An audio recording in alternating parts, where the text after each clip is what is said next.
بسم اللہ الرحمن الرحیم۔ السلام علیکم۔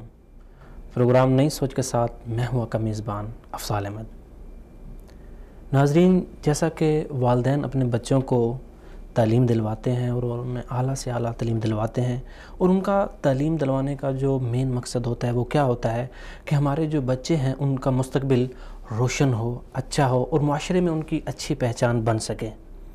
لیکن بدقسمتی سے ہمارے معاشرے میں بہت سارے ایسے نوجوان ہیں جو پڑھے لکھے ہونے کے باوجود بھی معاشرے میں ان کا جو ایک مستقبل ہے وہ شاندار نہیں ہے، اور اس کے علاوہ جو وہ مختلف مسائل میں گھرے ہوئے ہیں۔ اور ایک تو یہ چیز ہوتی ہے کہ تعلیم کا نہ ہونا وہ تو ایک الگ ایشو ہے، لیکن تعلیم یافتہ ہوتے ہوئے ہی، قابلیت ہوتے ہوئے بھی ان کے پاس جو ہے ان کا جو مستقبل ہے وہ تاریخ ہے۔ تو ناظرین، آج کا ہمارا جو موضوع ہے وہ اسپیشل نوجوانوں کے مسائل کے اوپر ہے، اور آج ہم ڈسکس کریں گے کہ نوجوانوں میں یہ جو بڑھتی ہوئی بے روزگاری جو ہے اس کے اسباب کیا ہیں، اس کا حل کیا ہے، اور اس صورتحال کو دیکھتے ہوئے ہمارے نوجوان جو ہیں وہ کون کون سے ایسے جو کام ہیں جن کو وہ کر کے اپنا جو مستقبل ہے اس کو شاندار بنا سکتے ہیں، معاشرے میں اپنا نام بنا سکتے ہیں۔ تو اسی حوالے سے ہمارے ساتھ کال پہ موجود ہوں گے ہمارے مہمان جناب عبید اللہ قاضی صاحب، جو کہ ایک تجزیہ نگار ہیں، اور ہمارے جو دوسرے کالر ہیں وہ راجہ ضیاء الحق صاحب ہیں، جو کہ صدر یوتھ کلب سے ان کا تعلق ہے، اور تیسرے جو ہمارے کالر ہیں مولانا محمد عمیر صاحب، وہ مذہبی اسکالر ہیں۔ تو ناظرین، آج ہمارے جو اسٹوڈیو مہمان ہیں مفتی عبد الرحمن مدنی صاحب، سب سے پہلے تو میں یہ یہاں بتانا چاہوں گا کہ مفتی عبد الرحمن مدنی صاحب جو ہیں وہ معروف مذہبی اسکالر ہیں، اور اس کے علاوہ ان کا جو صحافت میں بھی ایک اچھا خاصا نام ہے۔ تو ہم بڑھتے ہیں اپنے پہلے مہمان کی طرف۔ مفتی صاحب، سب سے پہلے تو میں آپ کا بہت مشکور ہوں کہ آپ نے اپنا قیمتی وقت نکالا اور ہمارے پروگرام میں شرکت کی۔ ہم آپ کا پروگرام میں خوش آمدید کہتے ہیں۔ بہت شکریہ، بلکہ میں آپ کا مشکور ہوں کہ آپ نے مجھے یہاں بلایا، نوازش۔ جی، جیسا کہ نوجوانی کی عمر میں جو انسان جو ہوتا ہے وہ بہت کچھ کر سکتا ہے، اور اس کی جو قابلیت بھی ہوتی ہے، اس میں جوش بھی ہوتا ہے جوانی کا، اور جو ایک انسانی دماغ کا اگر ایک ویلیو نکالے جائیں تو اس وقت اس کا دماغ بھی جو ہوتا ہے وہ بالکل فریش ہوتا ہے اور ہر لحاظ سے مکمل ہوتا ہے۔ تو معاشرہ اس کو اچھی نگاہ سے دیکھتا ہے۔ تو اس جو ایک نوجوان ہے جس کو معاشرہ ایک اچھی نگاہ سے دیکھتا ہے، جس کی ایک بہت قدر ہوتی ہے، جس کو کسی بھی معاشرے کا مستقبل قرار دیا جاتا ہے، اسلام میں اس کی کیا اہمیت ہے، یہ ہمارے ناظرین کو آگاہ کریں۔ بسم اللہ الرحمن الرحیم۔ سب سے پہلی بات تو یہ کہ یہ جو عمر ہے، تو آپ صلی اللہ علیہ وسلم کا فرمان ہے کہ المؤمن القوی خیر من المؤمن الضعیف، کہ جو طاقتور مومن ہے وہ کمزور مومن سے بہتر ہے۔ تو ظاہر ہے کہ جوانی کی عمر میں جب آپ چست ہیں اور آپ کے سارے قوا اور اعضاء ٹھیک کام کر رہے ہیں، تو اس کا مطلب ہے کہ آپ سب سے بہترین حالت میں ہیں۔ اسی طرح آپ صلی اللہ علیہ وسلم کا فرمان ہے کہ جو آپ کے فرمانات ہیں ان کا خلاصہ اگر ہم ایک جگہ اکٹھا کریں جوانی کے بارے میں، تو وہ یہ ہے کہ جوانی کا عمل وہ زیادہ قابل ثواب، قابل اجر ہے۔ اور گناہ کے بارے میں آپ نے کہا کہ بوڑھے کا گناہ وہ بڑا بدتر گناہ ہے، جیسے آپ نے فرمایا کہ سب سے بدترین بدکار وہ بوڑھا ہے، کہ مطلب اس عمر میں بھی آ کے بدکاری کر رہا ہے۔ تو جوانی کے بارے میں یہ نہیں کہا، بڑھاپے کے بارے میں کہا، مطلب یہ کہ جوانی میں گناہ کے چانسز زیادہ ہیں۔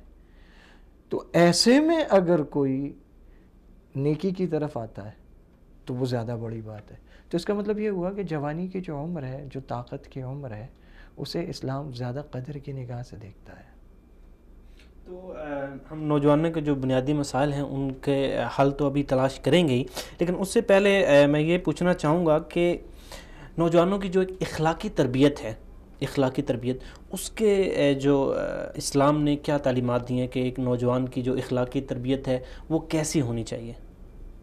افضل بھائی، نوجوانوں کی اخلاقی تربیت تو بچپن سے ہی ہوتی ہے نا۔ نوجوان تو وہ بعد میں ہوتا ہے، پہلے وہ بچہ ہوتا ہے۔ تو بچوں کی تربیت کے حوالے سے تو اسلام کی بے بہا تعلیمات ہیں۔ ماں کی گود کو اس کی پہلی تربیت گاہ قرار دیا گیا ہے، اور یہ کہا گیا کہ بچے تو دنیا میں جتنے بھی آتے ہیں وہ فطرت اسلام پر آتے ہیں. کل مولود یولد علی الفطرہ، ہر پیدا ہونے والا فطرت اسلام پر ہی پیدا ہوتا ہے. فَأَبَوَاهُ يُحَوِّدَانِهِ وَيُنَصِّرَانِهِ أَوْ يُمَجِّسَانِهِ، اس کے ماں باپ پھر اس کو یہودی عیسائی یا نصرانی بنا دیں. تو بچپن سے ماں کی جو گود ہے وہاں سے تربیت اچھی ہو، پھر گھر کا ماحول اچھا ہو، پھر جہاں وہ پڑھنے جائے وہاں اس کی تربیت اچھی ہو، تو پھر وہ نوجوانی کی عمر میں ایک اچھا نوجوان نظر آئے گا. اور اگر ہم یہ سوچیں کہ ہم ایک نوجوان کی تربیت کریں گے بچپن کی تربیت کو صرف نظر کرتے ہوئے، تو آپ بھی جانتے ہیں میں بھی جانتا ہوں بڑی مشکل بات ہے. وہ تو پھر ہاتھ سے نکل چکا ہوگا. بچے تو اب جس دور میں ہم رہتے ہیں، میرا خیال ہے 8-9 سال کا بچہ ایسا ہو جاتا ہے کہ والدین مطلب ذرا ڈرنا شروع ہو جاتے ہیں کہ یہ کہیں بھی کچھ بھی کہہ سکتا ہے. تو بچپن سے اس کی تربیت اچھی ہونی چاہیے.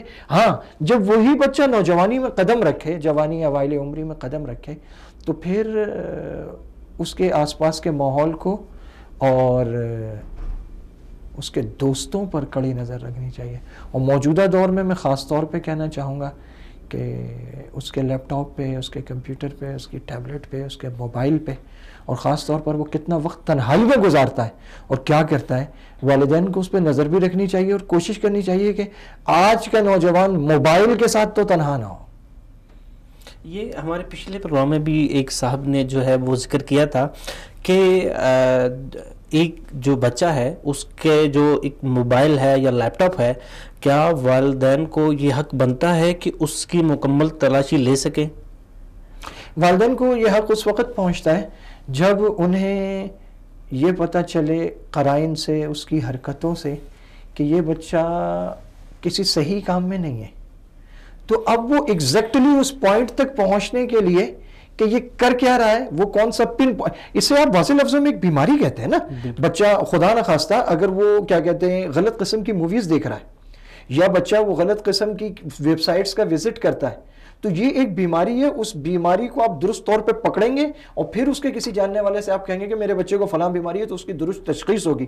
ہمارے ہاں تو یہ ہوتا ہے بھائی آپ کو شک ہو گیا تو آپ تلاشی مت لیں، اس کی پرائیویسی میں آپ، یہ پرائیویسی بھی ایک عجیب و غریب چیز آ گئی ہے دنیا میں. مطلب ایک والد اپنے بچے کی صحیح تربیت کے لیے اس کی بیماری تک پہنچنا چاہ رہا ہے، تو اس کو آپ پرائیویسی نہیں کہہ سکتے.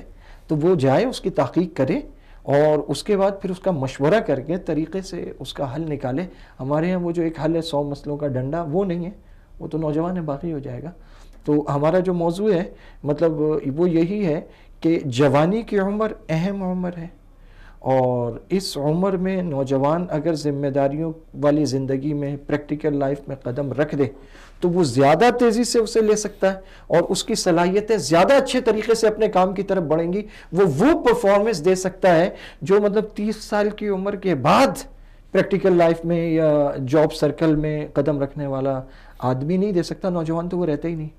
جی وہ تو 30 سال ابھی کے بعد دیکھیں یہ ایک مرحلہ تو ہو گیا کہ اس کی جو پہلی جو تربیت ہے جو کہ والدین کی ہوتی ہے، ٹھیک ہے، یہ ایک مرحلہ گزر گیا. والدین نے اس کی جتنی ان کی استطاعت تھی یا جتنی ان کی ذہنیت تھی اتنی تربیت تو کر دی.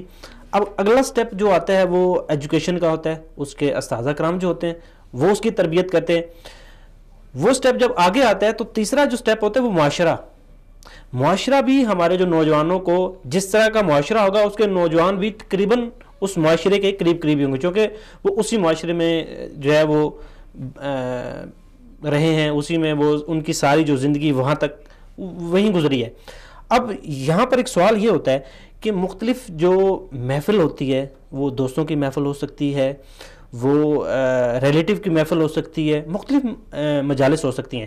تو یہ جو مجالس ہیں یہ بھی تو نوجوانوں کی زندگی پر اثر انداز ہوتی ہیں نا. اب دیکھیں آپ بعض اوقات تو ایسے ہوتا ہے کہ کچھ ایسے نوجوان ہیں ان کے والدین پڑھے لکھے نہیں ہوتے لیکن وہ ذہین ہوتے، وہ تعلیمیں بھی اچھے ہوتے ہیں اور اچھی محفل کی وجہ سے وہ مزید اچھے ہو سکتے ہیں. اب بعض ایسے بھی ہوتے ہیں جو تعلیم میں اچھے ہیں، بری محفل سے وہ برے کاموں میں لگ گئے. اب دیکھیں نوجوانی میں یہی تو ایک سٹیپ ہوتا ہے، آپ کا خون گرم ہوتا ہے اور آپ کو ایک فیصلہ لینے کی جو ایک جلد بازی ہوتی ہے، چونکہ آپ انجام کو نہیں دیکھ رہے ہوتے، آپ اس وقت جو فیلنگز آپ کو ہوتی ہے اس کو دیکھ رہے ہوتے ہیں. تو یہ جو محفل کا اثر بھی تو نوجوانوں کے اوپر پڑتا ہی ہے نا. آپ کیا کہیں گے؟ 100% پڑتا ہے. اور یہ جو آپ نے ایک بات فرمائی کہ اچھی محفل، تو اب میرا خیال ہے اچھی بری محفل کو ذرا ہمیں بھول جانا چاہیے، ہمیں صرف اچھے برے دوستوں کا یاد رکھنا چاہیے. مطلب اس کے جیسے دوست ہوں گے، وہ صرف دوستوں کی محفل پسند کرتا ہے. اگر اس محفل سے ہٹا کے آپ اس کو ریلیٹیوز میں یا کہیں لے جاتے ہیں تو وہ ایسے طریقے سے وہاں سے وہ نکلتا ہے کہ والدین دیکھتے رہ جاتے ہیں. اسے کوئی کال آ جاتی ہے، کوئی میسج آ جاتا ہے، اسے کوئی بھی بہانہ سوچتا ہے، اس کے پیٹ میں درد ہو جاتا ہے. اب تو وہ صاف طور پہ کہتا ہے بھائی میری سمجھ میں نہیں آ رہا، میرا دل نہیں لگ رہا، میں جا رہا ہوں، میرا فلاں کام اٹکا ہوا ہے. ایسی جگہ پر جانے سے پہلے ہی وہ بتا چکا ہوتا ہے کہ میرا فلاں کام ہے، میں 10 منٹ وہاں بیٹھوں گا، مجھے نہیں جانا، میں نکل جاؤں گا وہاں سے. اولاً وہ جاتے ہی نہیں، وہ جائیں تو وہ ٹکتے نہیں، وہ ٹکیں تو ان کا دماغ وہاں نہیں ہوتا، ان کے موبائل یوز ہو رہے ہوتے ہیں. مطلب وہ چیز اب چلی گئی. اب تو لے دے کے ایک ہی چیز ہے، اور وہ بھی نوجوانی سے پہلے. مطلب اسے آپ یوں کہیں کہ باقاعدہ پلاننگ کے ساتھ نا ہمیں اس کے آس پاس ایسے لوگوں کا ایک سرکل بنانا پڑے گا کہ جو بچے ہم دیکھ رہے ہیں کہ ذرا بہتر بچے ہیں، ذرا شریف الطبع بچے ہیں، ذرا پڑھائی میں ٹھیک ہے. اور صرف پڑھائی میں ٹھیک ہونا کافی نہیں ہے، مطلب یہ ہے کہ وہ ایسے گھروں کے بچے ہوں جو بے حیائی سے دور ہوں، نمازی ہوں، جو والدین کا ادب کرنے والے ہوں، زبان دراز نہ ہوں. تو وہی بیسک جو ہے نا، آپ یوں سمجھ لیں کہ اب دوست ہی رہ گئے ہیں آس پاس کے. وہی دوست اسے بتاتے ہیں کہ کون سی سائٹس پہ جانا ہے، وہی اسے بتاتے ہیں کہ کون سی اپلیکیشنز یوز کرنی ہے. انہی سرکل آف فرینڈز سے اسے اگلا وہ سرکل ملتا ہے جس میں اس نے اپنی نوجوانی کی لتیں پوری کرنی ہوتی ہیں. تو اب جس طرح ہم لوگ اپنے کاروبار کو ٹائم دیتے ہیں، اپنی چیزوں کو ٹائم دیتے ہیں، اولاد کو باقاعدہ ٹائم دے کے بچانا پڑے گا، ورنہ باہر معاشرے میں تو معاف کیجیے گا آگ لگی ہوئی ہے. آپ مثال کے طور پہ آپ کیا کہیں گے کہ دنیا میں فلاں ملک ہے جس کے بچے اچھے ہیں، نوجوان تو سب کے ایک جیسے ہو گئے. مطلب اب پوری دنیا میں لباس ایک جیسا ہے، یہ مانتے ہیں آپ؟ لباس مختلف معاشرے کے مطابق آپ دیکھیں تقریباً لباس پوری دنیا میں ایک جیسا ہو گیا ہے، اللہ ماشاءاللہ کہیں پینٹ تنگ ہوگی، کہیں کھلی ہوگی، کہیں شرٹ میں فرق ہوگا، لباس ایک جیسا ہو گیا. کھانے ایک جیسے ہو گئے، سارے کولڈ ڈرنکس پی رہے ہیں، سارے چپس کھا رہے ہیں، سارے برگر کھا رہے ہیں، سارے بروسٹ کھا رہے ہیں، سب کو چاکلیٹس چاہیے. کھانے ایک جیسے ہو گئے، لباس ایک جیسے ہو گئے. پوری دنیا میں جو موویز ہالی ووڈ سے نکلتی ہیں پوری دنیا میں سفر کرتی ہیں، ہیروز ایک جیسے ہو گئے، ہیئر سٹائلز ایک جیسے ہو گئے. مطلب اس وقت دنیا بہت قریب آ گئی ہے. حرکتیں، کرتوت، مصروفیات، بگاڑ تقریباً پوری دنیا میں ایک جیسا ہو گیا. وہ جس کو یہ گلوبل ولیج کہتے ہیں نا، اس گلوبل ولیج میں اچھائیاں ایک جیسی ہوئیں یا نہیں مجھے نہیں پتا، لیکن برائیاں ایک جیسی بہرحال ہو گئی ہیں. تو اس میں تو معاشرے میں بڑے حساب کتاب سے اپنی اولاد کو بچا کے رکھنا پڑے گا، حفاظت کرنی پڑے گی. کمبھ کے میلے کے اندر ہمارا بچہ ہے جس کو انگلی پکڑ کے نا بچا کے رکھنا پڑے گا، ورنہ کہیں نہ کہیں نکل جائے گا وہ ہاتھ سے. یہ دیکھیں یہ چیزیں تو ہوگی. آپ جو ایک محفل ہوتی ہے وہی آپ کو اچھا یا برا جو رستہ ہوتا ہے وہ دکھاتی ہے. اب یہ تو مرحلہ ہوگا نوجوان کے جب ایک تعلیم حاصل کرتا ہے، تعلیم حاصل کرنے کے بعد وہ ڈگری لیتا ہے. اب ڈگری لینے کے بعد ہمارے ہاں جو سب سے بڑا مسائل ہے وہ جابز کا مسائل ہے. اب نوجوانوں کے پاس جابز نہیں ہے. اب یہاں پر پہلے تو میں یہ سوال کرنا چاہوں گا، موسٹلی والدین کا ایک نظریہ ہے کہ بچے کو اس لیے تعلیم دلواتے ہیں کہ اس کو نوکری ملے. ٹھیک ہے، کیا ہمیں یہ بھی سوچنا چاہیے کہ ہم بچے کو صرف اس لیے تعلیم دلوا رہے ہیں کہ وہ جو ہے وہ ذہانت کے ساتھ ساتھ قابل بنے، اور قابل کے ساتھ ساتھ اس کا ایک اسلام کا جو ایک پہلو ہے، اخلاق، اسلام کا ایک اچھا پہلو ہے آپس میں جو یہ رشتوں کو جوڑنا، آپس میں یہ بیسیکلی دیکھیں اخلاق جو سب سے اس میں ساری چیزیں یہ کور ہو رہی ہیں. تعلیم کا مین مقصد جو ہے نا وہ اخلاق ہونا چاہیے، لیکن ہمارے ہاں جو مقصد ہے وہ ہے کہ جی اس کا روزگار اس کو ملے گا، روزگار کی بنیاد پر اس کو تعلیم دیتے ہیں. آپ کیا کہیں گے؟ آپ نے جو بات کہی افضال بھائی وہ بڑی المناک حقیقت ہے. ہمارے ہاں تعلیم کے نام پہ وہی چیزیں ہیں کہ اسے ڈگری مل جائے، اسے اچھی نوکری مل جائے. تو جہاں قوم نوکری کے لیے تعلیم حاصل کرے گی تو اس قوم میں نوکری پیدا ہوں گے. جہاں کتابیں فٹ پاتھوں پہ بکتی ہیں اور جوتیاں جو ہے وہ اے سی والی دکانوں پہ بکتی ہیں، تو اس کا مطلب ہے پھر اس قوم کو کتابوں کی نہیں جوتوں کی کثر ہے، اس کو جوتے چاہیے. تو ہمارے ہاں واقعی والدین تعلیم نہیں دیکھتے. اگر تعلیم دیکھتے تو اس بات کی ضرور فکر کرتے. میں اپنے بیٹے کو داخل کرانے گیا تو انہوں نے مجھے جب پورے اسکول کا سب کچھ بتایا تو اس کے بعد میں نے ان سے پوچھا کہ آپ کے ہاں مطلب چھوٹا بچہ ہے، اس کی ابتدائی تعلیم ہے، تو میں نے کہا آپ کے یہاں کوئی نورانی قاعدے کا یا قرآن شریف کا یا کسی چیز کا کوئی پیریڈ ہے؟ تو اس خاتون نے مجھے اوپر سے نیچے تک ایسی نظروں سے دیکھا کہ مطلب وہ حیرت کر رہی تھی کہ یہ مولوی صاحب ہمارے اسکول میں کیسے آ گئے. وہ ایک اسلامی ملک میں بیٹھی ہیں, کراچی جیسے شہر میں بیٹھی ہیں, میں اپنے بچے کو پڑھانے گیا ہوں, میں اس کی فیس دے رہا ہوں, مجھے حق حاصل ہے کہ میں پتہ کروں کہ میرا بچہ, ایک مسلمان بچہ, اسے کو قرآن یا اس کی ابتدائی تعلیم دی جائے گی یا نہیں. تو ہمارے ہاں وہ تو فیکٹری ختم ہو گیا نا یکسر. ہمارے ہاں تعلیم کا بنیادی مقصد وہ نوکری ہے, اور نوکری کا بنیادی مقصد وہ پیسہ کمانا ہے. نوکری کا مقصد بھی کچھ اور ہو سکتا ہے, وہ ملک قوم کی خدمت ہو سکتا ہے. ایک آدمی ڈاکٹر بنا ہے تو یہ کہا جاتا ہے کہ ڈاکٹر وہ ملک اور قوم اور ملت کی خدمت کرتے ہیں. لیکن ہمارے ہاں تو وہ خدمت ذرا پیچھے رہ گئی ہے. مطلب وہ دور تھا کہ جب ڈاکٹر کے گھر لوگ گنے لے کے جا رہے تھے, گڑ لے کے جا رہے تھے, اور ڈاکٹر کے ہاتھ چومے جاتے تھے, اور ڈاکٹر کے آنے پہ لوگ اٹھ کے کھڑے ہو جاتے تھے, کیونکہ وہ پیسوں کو چھوڑ کر مسیحائی کیا کرتے تھے. اور اب تو یہ حال ہو گیا کہ اچھے مسیحا ہو, مریضوں کا خیال اچھا ہے, ہم مرے جاتے ہیں, تم کہتے ہو حال اچھا ہے. تو اب تو یہ حال ہو گیا. اب تو وہ مطلب وہاں ایمرجنسی میں مریض تڑپ رہا ہے اور یہ ہڑتال پر ہے. تو اس کی وجہ کیا ہے کہ ہم وہ نوکری کر رہے ہیں جس میں ہمیں پیسہ چاہیے. تو جب وہ پیسہ کم ہے تو ہم نے نوکری چھوڑی, ہم ہڑتال پہ آ گئے. وکیل ہے تو اسے اس بات سے کوئی غرض نہیں ہے آج کہ یہ آدمی سچا ہے یا جھوٹا ہے. اسے آپ اس کے پیسے دیں, آپ قاتل بھی ہوں گے وہ چھوڑوا دے گا, اور سامنے والا بے قصور بھی ہوگا وہ پھٹا لگوا دے گا اس کو. تو آپ نے دونوں باتیں بالکل درست فرمائی ہیں. تعلیم کا بنیادی مقصد نوکری ہے, اور میں اس میں یہ اضافہ کرنا چاہوں گا کہ نوکری کا بنیادی مقصد پیسہ ہے. اچھا برا حق باطل سب ختم ہو گیا. مٹیریلسٹک ورلڈ میں ہم مادے کی تلاش میں پاگل ہو رہے ہیں.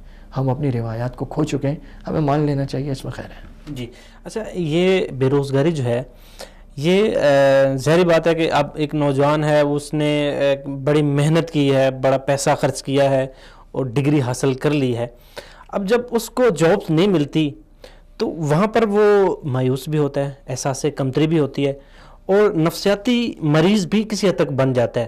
تو یہ جو نفسیاتی مریض کا بننا, آپ کیا سمجھتے ہیں کہ یہ اس وقت آپ کا جو ایک سٹینڈ ہے, آپ کا جو ایک فیصلہ ہے کہ وہ آپ کو نفسیاتی مریض بننے سے روک سکتا ہے کہ نہیں روک سکتا, یا اس نفسیات سے کیسے نکلا جا سکتا ہے, کیا کہیں گے؟ افضل بھائی, اس میں سب سے پہلی بات تو یہ آپ نے کہا کہ اس نے بڑی محنت کی ہے.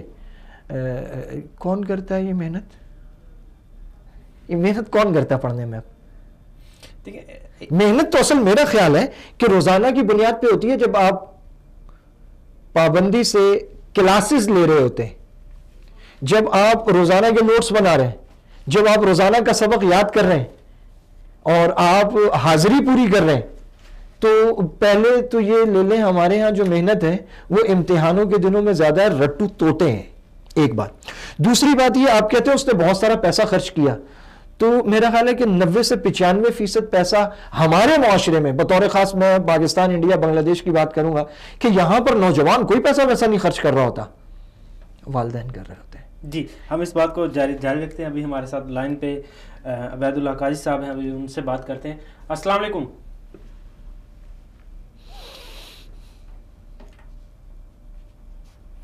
جی, ابھی کال ہماری ڈراپ ہو گئی ہے, انشاءاللہ ہم یعنی کال ڈراپ ہو گئی ہے تو میں کنٹینیو رہ سکتا ہوں. نوازش. تو میں یہ عرض کر رہا تھا کہ پیسہ تو والدین خرچ کر رہے ہوتے ہیں, اور طالب علمی کے دور کو لا ابالی پن کا دور سمجھا جاتا ہے, اور اگر وہ غلط حرکتیں کر رہا ہے تو صاف کہا جاتا ہے کوئی بات نہیں, ابھی تو بچہ, ابھی تو پڑھ رہا ہے. تو وہ والدین کے پیسے پر اپنا, اسے وہ منہ سے کہتے ہیں گولڈن پیریڈ, وہ گزار رہے ہوتے ہیں, اور تعلیم میں کوئی خاص محنت نہیں ہو رہی ہوتی. اور یہ بھی ہمارے مد نظر رہے نا افضال بھائی, ہمارے یہاں جس کے پاس پیسہ ہے اس کو زیادہ اعلیٰ تعلیم حاصل کرنے کا حق حاصل ہے, وہ زیادہ اچھے اداروں میں جا سکتا ہے, وہاں واقعی زیادہ قابل اساتذہ ہے. اس لیے کہ یہ فیسز بھاری لے رہے ہیں, تو انہوں نے بھاری مشاہرے پر اساتذہ رکھے ہیں, وہ زیادہ پڑھے لکھے, زیادہ تجربے کار ہیں, وہ زیادہ اچھی تعلیم دیتے ہیں, ان کے ہاں منتظمین اچھے ہیں, وہ ان کے ٹائم کو اچھے طریقے سے مرتب اور منظم کرتے ہیں, اور ان کے ہاں دیکھیں تعلیم ایک میتھڈ ہے, تو آپ اس کو بہتر طریقے پر تیاری کر کے ذہنوں میں انڈیل سکتے ہیں, اس میں کوئی شک نہیں ہے. میں نے حضرت یہاں پر میں آپ کی بات کاٹنا چاہوں گا. ابھی آپ نے بات کی کہ جن کے پاس پیسے اچھے ہیں وہ اچھی تعلیم حاصل کرتے ہیں.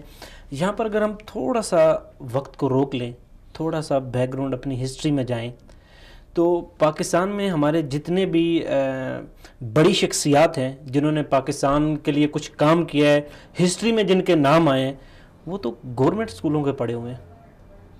پاکستان کی ہسٹری میں جن لوگوں نے نام پیدا کیا آج ان کی عمریں کیا ہیں؟ دیکھیں ان کی عمریں کیا ہیں؟ عمریں تو ان کی زیادہ ہیں، دیکھیں زیادہ ہو گئی، 50 سے 60 کے قریب 50 سے 60، تو 50 سے 60 والا اسکول میں آج سے کتنے سال پہلے تھا؟ وہ تھا گولڈن پیریڈ جب ماسٹر گھر سے پڑھانے آتا تھا، جب وہ محنت کرتا تھا، جب وہ ایک ایک طالب علم پر جان لگاتا تھا۔ اب جناب من سرکاری اسکولوں کی وہ بات نہیں رہی۔ نہیں دیکھیں، اس بات سے انکار نہیں کیا جا سکتا کہ ابھی بھی ہمارے جو سرکاری اسکول ہیں وہاں سے اچھے اسٹوڈنٹس آ رہے ہیں، اچھی ایجوکیشن مل رہی ہے، اس چیز سے انکار نہیں۔ ہاں مینجمنٹ کا اگر دیکھا جائے تو پنجاب ہے، صرف پنجاب جہاں کے سرکاری اسکولوں میں میٹرک تک کسی حد تک بہتر تعلیم ہے، اس کے بعد وہاں بھی ایسے ہی حال ہے۔ اس وقت بہت کم تعلیم ہے، پرائیویٹ سیکٹر سے جو لوگ نکل کر آتے ہیں وہیں کمپنیز جاتی ہیں لڑکے ڈھونڈنے کے لیے، انہی لڑکوں کو پرائیورٹی بیسس پر اللہ آپ کا بھلا کرے جابس ملتی ہیں۔ اور یہاں ہمارے پاکستان میں تو ایک اور بڑی چیز آ گئی نا، وہ یہ آ گئی کہ تعلیم بھی اب تھوڑی پیچھے چلی گئی، مطلب اب تو آپ کو انگریزی آنی چاہیے فرفر۔ بالکل، انگریزی آئے گی تو آپ کی ساری ڈگریاں پیچھے ہو جائیں گی، اور انگریزی آپ کو نہیں آئے گی تو آپ کی ساری تعلیم پیچھے ہو جائے گی۔ مطلب آپ یہ دیکھیں کہ ہمارے یہاں ہنرمندی والی تو کوئی بات ہی نہیں رہی، اور وہ مطلب ایچیسن کا پڑھا ہوا لڑکا ہے یا لمس سے نکل کر آیا، آپ لمس میں ایم بی اے کرنے جائیں کتنے میں ہوتا ہے؟ یہی بات ہے نا۔ دیکھیں لیکن تعلیم بھی شاندار ہے۔ ہمارے یہاں 2-3 تعلیم کو بھی ایک بزنس بنا لیا گیا ہے، ٹھیک۔ اب تعلیم دیکھیں، اب جس کے پاس، جیسا کہ آپ نے پہلے فرمایا کہ جس کے پاس زیادہ پیسے ہیں وہ اچھی تعلیم حاصل کر سکتا ہے۔ اب اوورآل اگر دیکھا جائے ہمارے جو سرکاری ادارے ہیں، جو ہمارا ایجوکیشن کا بجٹ ہے وہ کتنے ہے؟ اگر آپ دنیا کا حساب لگائیں تو پوری دنیا میں سب سے زیادہ جو بجٹ ہوتا ہے وہ ایجوکیشن کا ہوتا ہے۔ اب جو یہ جو یورپی ممالک ہیں، انہوں نے جو ترقی کی ہے، یہ جو ٹیکنالوجی میں اور یہ ساری چیزوں میں آگے ہیں، کس وجہ سے ہیں؟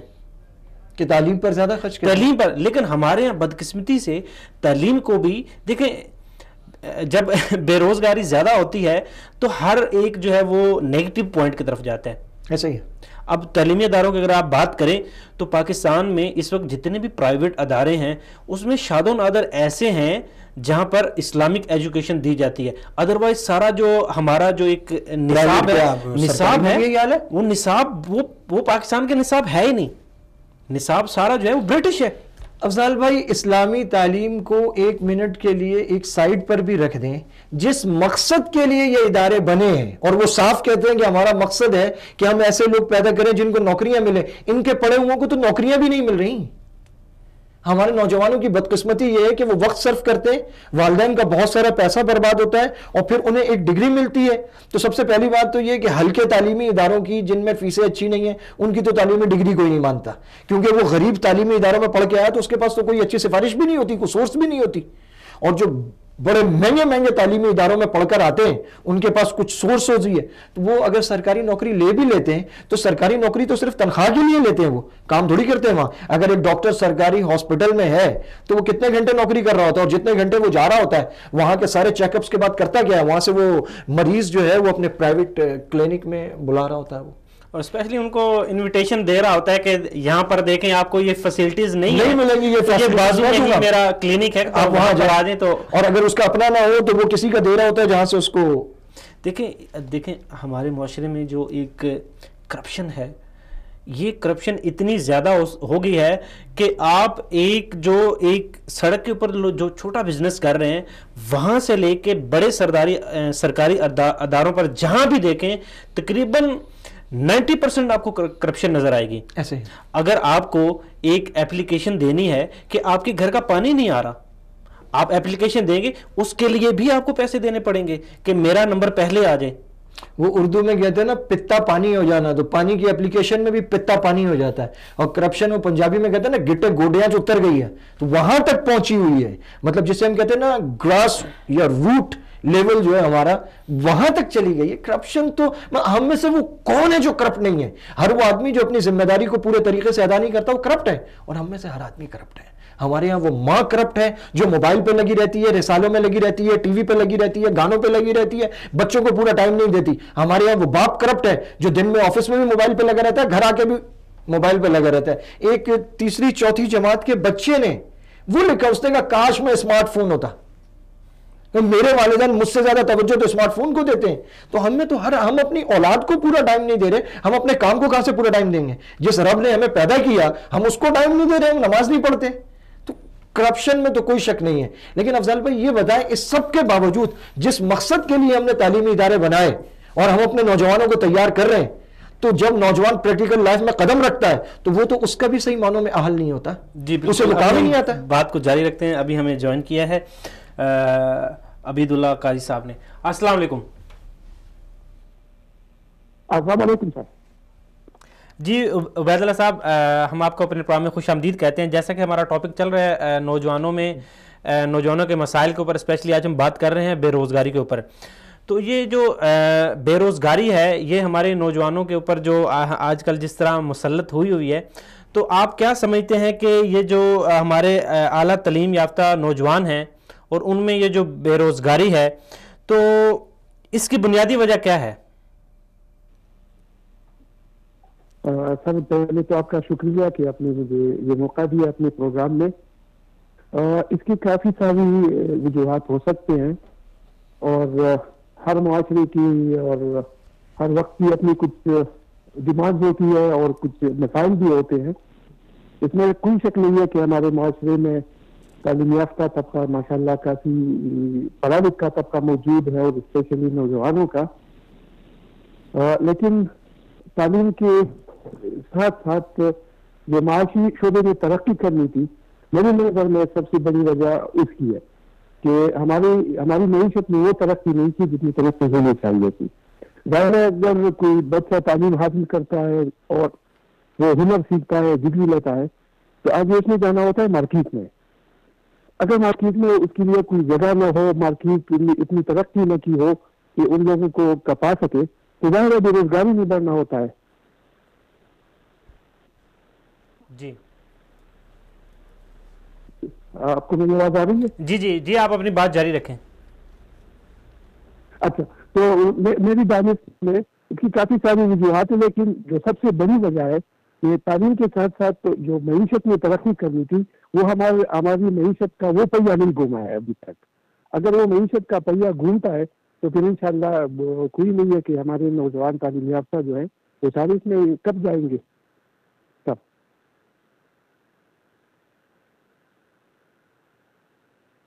یافتہ ایک بہت بڑی تعداد ہے، تو اگر آپ مناسب سمجھیں تو سوال کریں کہ ہمارے یہاں جو بہت بڑی تعداد ہے وہ تعلیم یافتہ ہے یا سند یافتہ ہے؟ جی عبید اللہ صاحب، آج ہمارے جو اسٹوڈیو مہمان ہیں مفتی عبد الرحمان مدنی صاحب، ان کا ایک سوال ہے۔ جی جی جی مدنی صاحب آپ سوال کریں۔ عبید اللہ بھائی السلام علیکم۔ میں یہ عرض کرنا چاہ رہا تھا، آپ نے جیسے فرمایا کہ ہمارے ہاں ایک بہت بڑی تعداد ہے نوجوانوں کی جو تعلیم یافتہ ہے، تو ہمارے جو نوجوان ہیں وہ تعلیم یافتہ ہیں یا سند یافتہ ہیں، ڈگری ہولڈر ہیں؟ مدنی صاحب آپ نے بڑا زبردست نقطہ اٹھایا ہے۔ اس میں کوئی دو رائے نہیں ہو سکتی کہ ہمارے ہاں جو تعلیمی نظام ہم نے وضع کیا ہوا ہے یا جو ہمیں ملا ہوا ہے، تو اس میں جو مقصد حیات یا جو مقصد تعلیم جو بن گیا ہے، وہ تعلیم سے زیادہ وہ ڈگری کا حصول اور ڈگری کے حصول کے بعد وہ ملازمت یا اس کے حوالے سے جو آگے اس کو بینیفٹ ملنی ہے، اس کو ہم نے ٹارگٹ کیا ہوا ہے۔ تو میں اس میں آپ کے ساتھ اتفاق کرتا ہوں کہ ہمارے جو ڈگری ہولڈر ہیں، جو ہمارے طلباء ہیں، ان میں اکثریت وہ سند یافتہ ہے۔ وہ جو تعلیم ہونی چاہیے یا وہ تعلیم کا جو معیار ہونا چاہیے وہ نہیں ہے، اس کا فقدان ہے۔ تو یہاں پر ایک سوال اور پیدا ہوتا ہے کہ ہمارے ہاں جو ایک کنسیپٹ ہے تعلیم حاصل، جو ایک نوجوان ہے اس کو جب تعلیم دلوائی جاتی ہے تو یہ ذہن میں رکھا جاتا ہے کہ یہ بچہ جو ہے اس کا مستقبل روشن ہو۔ بیسیکلی جو اس کے پیچھے ایک چیز ہوتی ہے وہ یہ ہوتی ہے کہ بچے کو اچھا روزگار، اچھی نوکری ملے، نہ کہ بچے کو جو ایک اخلاقی طور پہ جو ہے اس کو اچھا پیش کرے، ایک معاشرے کے لیے ایک اچھا پہلو ثابت ہو۔ آپ اس بارے میں کیا کہیں گے؟ ہماری جو ذہنیت ہے یہ کیسی ذہنیت ہے؟ اس میں بھی پتہ نہیں کہاں سے ہم بات شروع کریں کہ کیا جو ہم نے بنیادیں رکھی ہوئی ہے ان بنیادوں میں مسئلہ تھا، یا جو اس بنیاد کے اوپر جو عمارت بنی ہے عمارت میں مسئلہ ہو گیا ہے.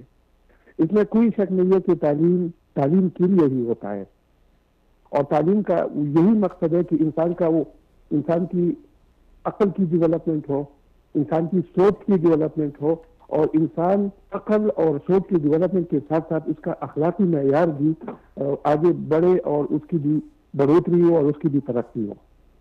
لیکن ہمارے تعلیمی نظام میں یہ ایک خامی ضرور رہ گئی ہے کہ ہم نے اخلاقیات کو بالکل ایک سائڈ پہ رکھا ہوا ہے. یعنی تعلیم کے اندر ہم نے کوئی اخلاقی پہلو ابھی رکھا تو ہے ضرور، لیکن اس کے اوپر ہم نے وہ دھیان نہیں دیا جو دھیان ہونا چاہیے تھا. اور تعلیم کا مقصد سوچ کی بڑھوتری اور جو سوچ کے اندر جو انسان کی ترقی ہوتی ہے، یا جو انسان کی اخلاقی معیار کی جو ترقی ہوتی ہے، ان چیزوں کو ہم نے سائڈ پہ چھوڑا ہوا ہے. اور ہم نے ڈگری کو، تعلیم کو صرف محض ڈگری کا حصول بنا دیا ہے. اور اس میں بھی کوئی شک نہیں ہے کہ ظاہر لوگوں نے دنیا میں رہنا ہے اور معیشت کا بھی پہیہ گھومنا ہے، اور معیشت بھی انسان کی ضرورت ہوتی ہے، لیکن وہ مقصد نہیں ہوتا. ہم نے اب معیشت کو یا نوکری کو یا جو تعلیم کے ذریعے جو فوائد حاصل ہونے ہیں اس کو ہم نے مقصد بنا دیا ہے. تعلیم کا اپنا مقصد ہے، جو تعلیم کا جو اپنا کہ انسان کے اندر اخلاقی معیار اس کا وہ اوپر جائے یا انسان کی سوچ ترقی کرے، ان چیزوں کو ہم نے سائڈ پہ کر دیا ہے. یہ تعلیمی نظام کی خرابی ہے. جی اس میں ایک چیز اور آتی ہے کہ اب نوجوانوں کو جب روزگار فراہم نہیں ہوتے تو وہ نفسیاتی طور پہ مریض بنتے جا رہے ہیں. کیا یہ بات درست ہے؟ بالکل سر، بالکل سر، یہ بالکل بات آپ کی درست ہے. میں 100% اس کے ساتھ اتفاق کرتا ہوں کہ جو نفسیاتی مسائل ہیں وہ غیر تعلیم یافتہ لوگوں کے مقابلے میں تعلیم یافتہ لوگوں کے اندر زیادہ ہے. اور شاید اس کی ایک وجہ یہ بھی ہے کہ لوگ کسی بھی طریقے سے ڈگری تو حاصل کر لیتے ہیں، تعلیم کو حاصل کر لیتے ہیں، لیکن آگے پھر ان کو مارکیٹ میں یا جب وہ لوگ پریکٹیکل لائف میں داخل ہوتے ہیں تو ان کو وہ مواقع نہیں ملتے جو ان کو ملنے چاہیے. تو ظاہر ہے اس چیز کا نفسیاتی اثر ہونا ہے. اور اس میں میری اپنی جو میری رائے ہے، جو جتنا میں نے دیکھا ہے، جتنی میری تھوڑی بہت ریسرچ کی ہے اس میں، تو میں نے بھی تعلیم یافتہ لوگوں کو نفسیاتی طور پر بہت زیادہ ڈپریس پایا ہے، اس وجہ سے کہ ان کو کوئی نوکری نہیں ملتی. اور اگر آپ اجازت دیں تو میں آج ہی کی ایک بات آپ سے شیئر کر لوں. جی جی. بہت دور سے میرے پاس ایک مہمان آئے ہوئے تھے، اپنے 2 بچوں کو رہ کے. دونوں بچے ان کے تعلیم یافتہ تھے اور ماشاءاللہ اچھی تعلیم یافتہ تھے. ایک نے تو BBA کی ڈگری بھی حاصل کی تھی، اور وہ میرے ساتھ ان کے مسائل شیئر کر رہے تھے. اس حوالے سے آئے کہ ان کو کچھ بیماری لاحق ہو گئی تھی، گھر کے اندر ان کے بہت سارے مسائل تھے. تو جتنا میں ریڈ کیا، جو میری بات ان سے ہوئی، تو اس کی بنیادی وجہ یہی تھی کہ وہ بچے تقریباً 3-4 سال سے وہ ڈگری ہولڈر تعلیم یافتہ تھے، لیکن ان کو نوکری نہیں مل رہی تھی. والد صاحب ان کے ریٹائر تھے، سرکاری محکمے سے وہ ریٹائر ہو گئے تھے. تو ان کے سارے مسائل کی وجہ یہی تھی کہ وہ لوگ بے روزگار تھے، اور ان کے پاس کوئی روزگار کا کوئی وسیلہ نہیں تھا، یا روزگار ان کے پاس نہیں تھا. تو میری ابھی یہ ہے دانش میں اور جتنا میں نے پڑھا ہے اور ریسرچ کی ہے، بہت سارے مسائل نفسیاتی طور پر تعلیم یافتہ لوگوں کے ساتھ زیادہ ہوتے ہیں. جی عبید اللہ صاحب، آپ کا بہت بہت شکریہ کہ آپ نے اپنا قیمتی وقت نکالا اور ہمارے پروگرام میں شرکت کی. ناظرین، یہاں پر وقت ہو گیا ایک بریک کا. ملتے ہیں ایک شارٹ بریک کے بعد.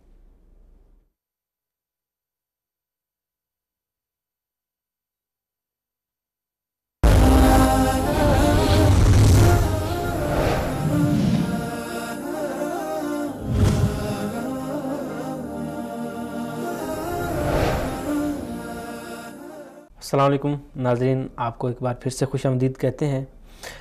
جیسا کہ بریک سے جانے سے پہلے ہم بات کر رہے تھے عبید اللہ قاضی صاحب سے، تو آپ کیا کہیں گے؟ بسم اللہ الرحمن الرحیم. افضال بھائی، جب ایک نوجوان کو روزگار نہیں ملتا تو مطلب آپ کیا کہیں گے؟ وہ تو ایک چلتا پھرتا بیمار ہے. اب والدین اسے صاف کہہ رہے ہوتے ہیں کہ ہم نے تجھ پہ اتنا پیسہ لگایا، اس کا کیا اوور کم ہے، جاؤ کچھ کرو. اچھا میں نے فلاں دوست کو فون کیا، وہاں جاؤ انٹرویو دو. اب وہ انٹرویو دیتا ہے اور وہ دیکھتا ہے کہ یار جو کچھ میں نے پڑھا یہ اس کے حساب سے میرے مطابق نہیں ہے، یا مطلب وہ سرے سے اس کی فیلڈ ہی نہیں ہوتی. ہمارا ایک دوست ہے وہ بینک مینیجر ہے، تو کافی عرصہ پہلے مطلب اس سے جب وہ جاب ہوئی، اس کی ملاقات ہوئی، اس کے والد بینک مینیجر تھے، تو انہوں نے اس کی تعلیم ماشاءاللہ اچھی خاصی تھی تو لگوا دیا اس کو، اور وہ پہنچتے پہنچتے ہو گیا وہ بینک مینیجر. تو اس کا کسی نے تعارف کرایا کہ یہ جو جی ماشاءاللہ بینک مینیجر ہیں. ویسے بینک مینیجر کو ماشاءاللہ کہنا بحیثیت مفتی ہمیں تو ویسے ذرا عجیب سا لگتا ہے کہ آپ سودی کام میں لگے ہوئے ہیں. تو اس سے جب بات ہوئی اس نے کہا یار آپ کو لگتا ہوگا میں خوش نہیں ہوں. میں نے کہا کیوں؟ اس نے کہا میرے پاس ماسٹر ڈگری ہے یہ الیکٹریشین کی لائن کی، الیکٹرک لائن کی، تو مطلب میرا جی چاہتا ہے میرے سامنے کاغذ ہوں، میں ڈائیگرام بنا رہا ہوں، میں پورا سسٹم بنا رہا ہوں، تو میں تو اس لائن کا آدمی ہوں، میں یہاں بیٹھا ہوا 24 گھنٹے کیلکولیشنز کر رہا ہوتا ہوں، تو میری تو لائن نہیں ہے. اب نوجوان وہاں 1 2 3 4 جگہ ناکام ہوا تو والدین کہتے ہیں تو کسی انٹرویو میں کامیاب نہیں ہوتا، کسی کام کا نہیں ہے. اور بعض لوگ کہہ رہے ہوتے ہیں کہ چھولے دے کے پڑھے ہیں، چنے دے کے تم نے ڈگری حاصل کی ہے، اور اسے صاف لفظوں میں کہہ رہے ہوتے ہیں کہ تم پریکٹیکل لائف میں ایک فیل انسان ہو. تو مطلب وہ آدمی جو دیکھتا ہے کہ کل تک یہ میرے ماں باپ میرے کپڑوں کا خیال رکھتے تھے، مجھے پیسے دیتے تھے، جن بہنوں کا میں راج دلارا تھا، وہ بہنیں اس کو صاف کہہ رہی ہوتی ہیں بھیا تم کچھ کرو گے تو ہماری شادی ہوگی، تم کچھ کرو گے تو تمہاری شادی ہوگی. اچھا پھر شادی کی عمر ہو جاتی ہے. اور ہمارے ہاں ہم اس حقیقت سے صرف نظر کریں یا کچھ کریں، ہمارا ایک بہت بڑا مسئلہ یہ بھی تو ہے، ہمارے مسائل ہیں، ہم مانتے ہی نہیں ہمارے مسائل ہیں. ہمارے ہاں وہ کون سا نوجوان ہے جس کا فون پر کسی لڑکی سے رابطہ نہیں ہے، 1 سے 2 سے 3 سے، خاندان میں کسی لڑکی کی لڑکے پہ نظر نہیں ہے، لڑکے کی لڑکی پہ نظر نہیں ہے، خالاؤں کی پھپھیوں کی جن کی بچیاں جوان ہو رہی ہیں وہ بلا شک و شبہ کسی لڑکے پہ نظر رکھتی ہیں. اب وہ ادھر سے لڑکی کہتی ہے میرا تو رشتہ فلاں جگہ ہو جائے گا، تم رشتہ کیوں نہیں بھیجتے؟ وہ کہتا ہے میں بھیجنے کو تیار ہوں. وہ کہتے ہیں گھر والے نہیں مانیں گے، تمہاری جاب نہیں ہے. جو کہتا ہے میں جاب کی کوشش کر رہا ہوں مجھے مل نہیں رہی. وہ جاب نہ ہونے کے باوجود امی کو بولتا ہے امی رشتہ لے جائیں. امی بولتی کیسے رشتہ لے جاؤں، تو نے ہمیں کیا دیا ہے، ساڑی تلی تلے آگے تار کو شوے تیرا رشتہ لے کے جائیے. مطلب وہ بیچارہ اتنے الجھے ہوئے ماحول میں رہتا ہے. کسی وقت ایسا ہوتا ہے کوئی مسئلہ ہوتا ہے، گھر والے کہتے ہیں فلاں کام کرو. اب 25 سال کا ایک جوان، اس کو والدہ کہہ رہی ہے فلاں چیز لے، وہ کہتا ہے امی پیسے دیں.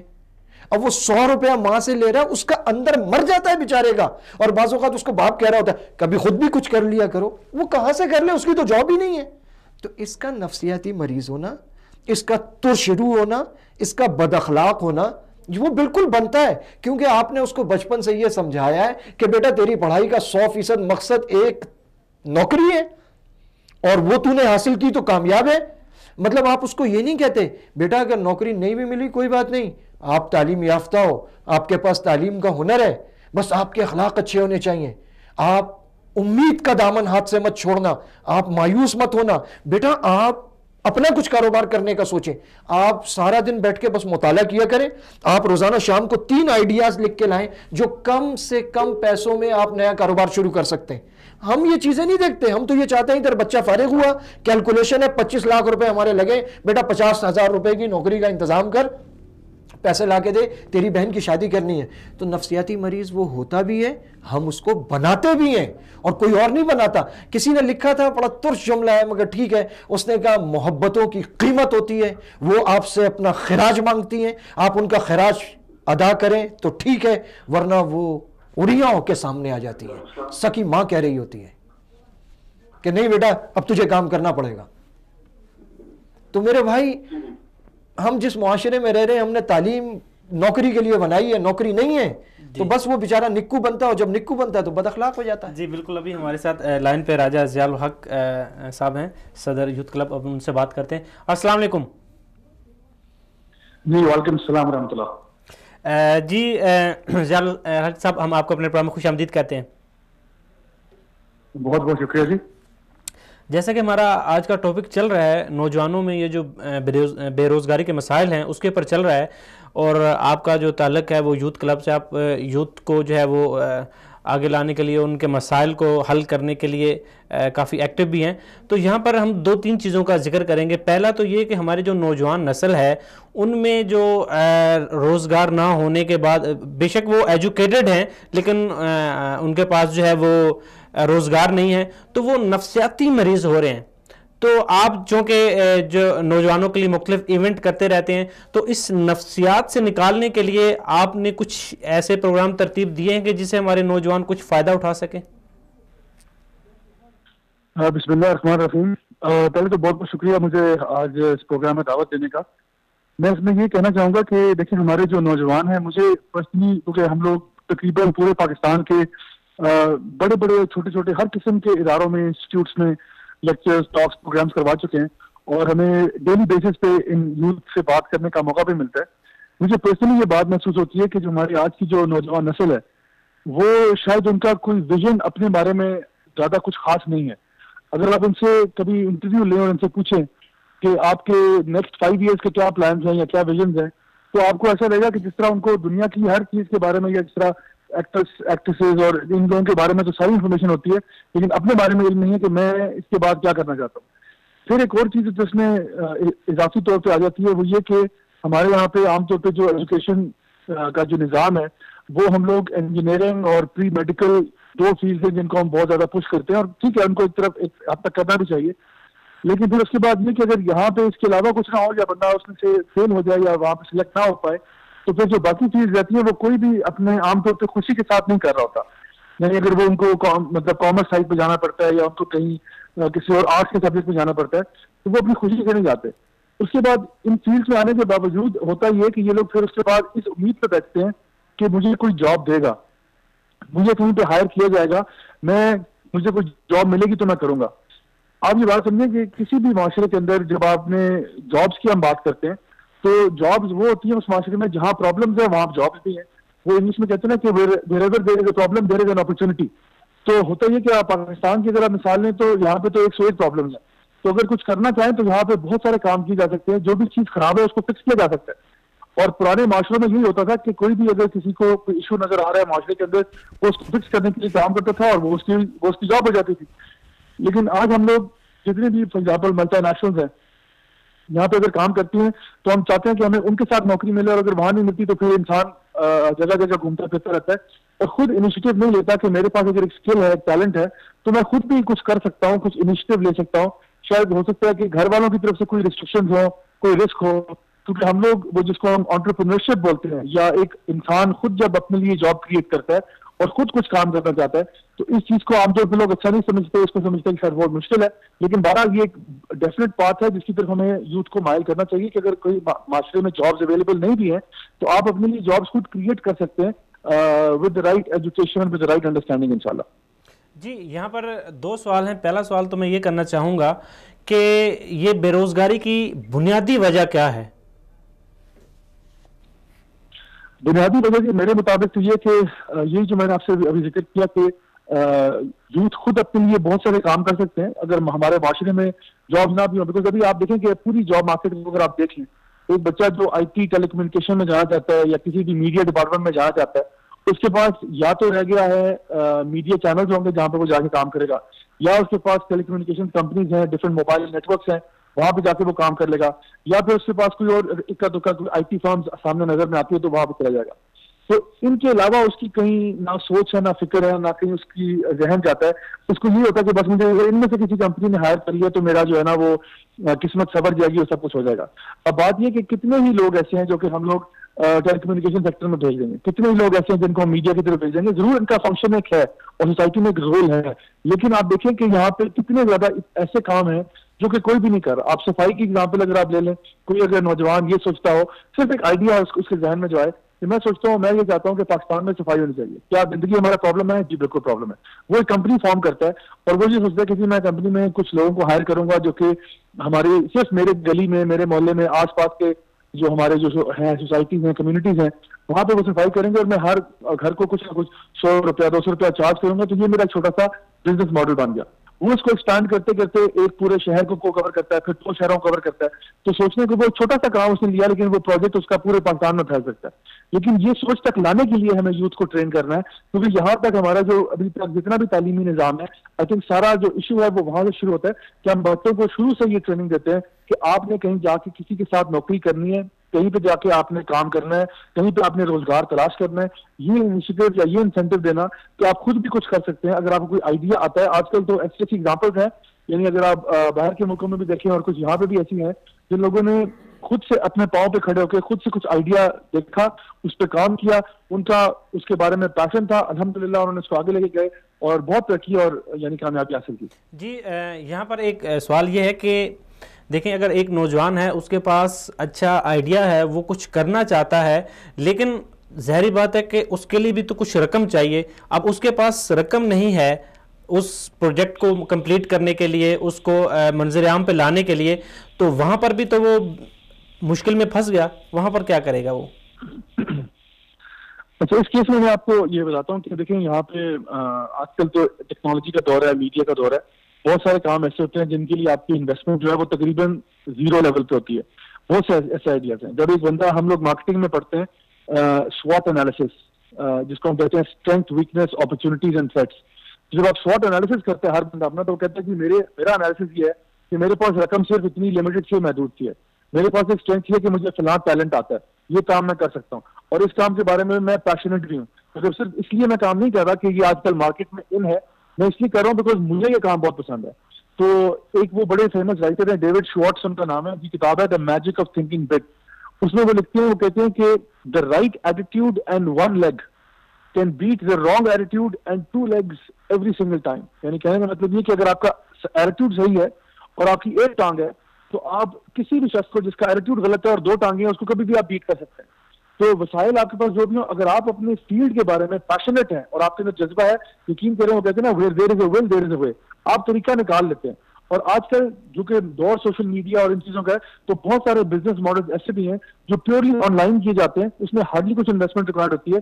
فار ایگزامپل, آپ نے کوئی گفٹ شاپ کھولنا چاہتے ہیں, آن لائن کرنا چاہتے ہیں, آپ نے بڑے لمیٹڈ بجٹ کے اندر ویب سائٹ بھی بنا دی, یا اس کو سوشل میڈیا کے اوپر آپ نے وہ بھی کر دیا, آپ کا ٹوٹل, آپ کو کچھ چیز رکھنے کی ضرورت نہیں, اپنے پاس سارا اسٹاک باہر ہے, جب کسی کو بھیجنا ہو باہر سے لے کے دے دیا. بہت سارے ایسے آئیڈیاز اور ماڈلز ہیں جو کہ پریکٹیکل بھی ہیں, وائبل بھی ہیں, لیکن اس میں ساری بات اس پوائنٹ پہ آتی ہے کہ آپ خود کتنے پیشنیٹ ہیں اس آئیڈیا کے بارے میں.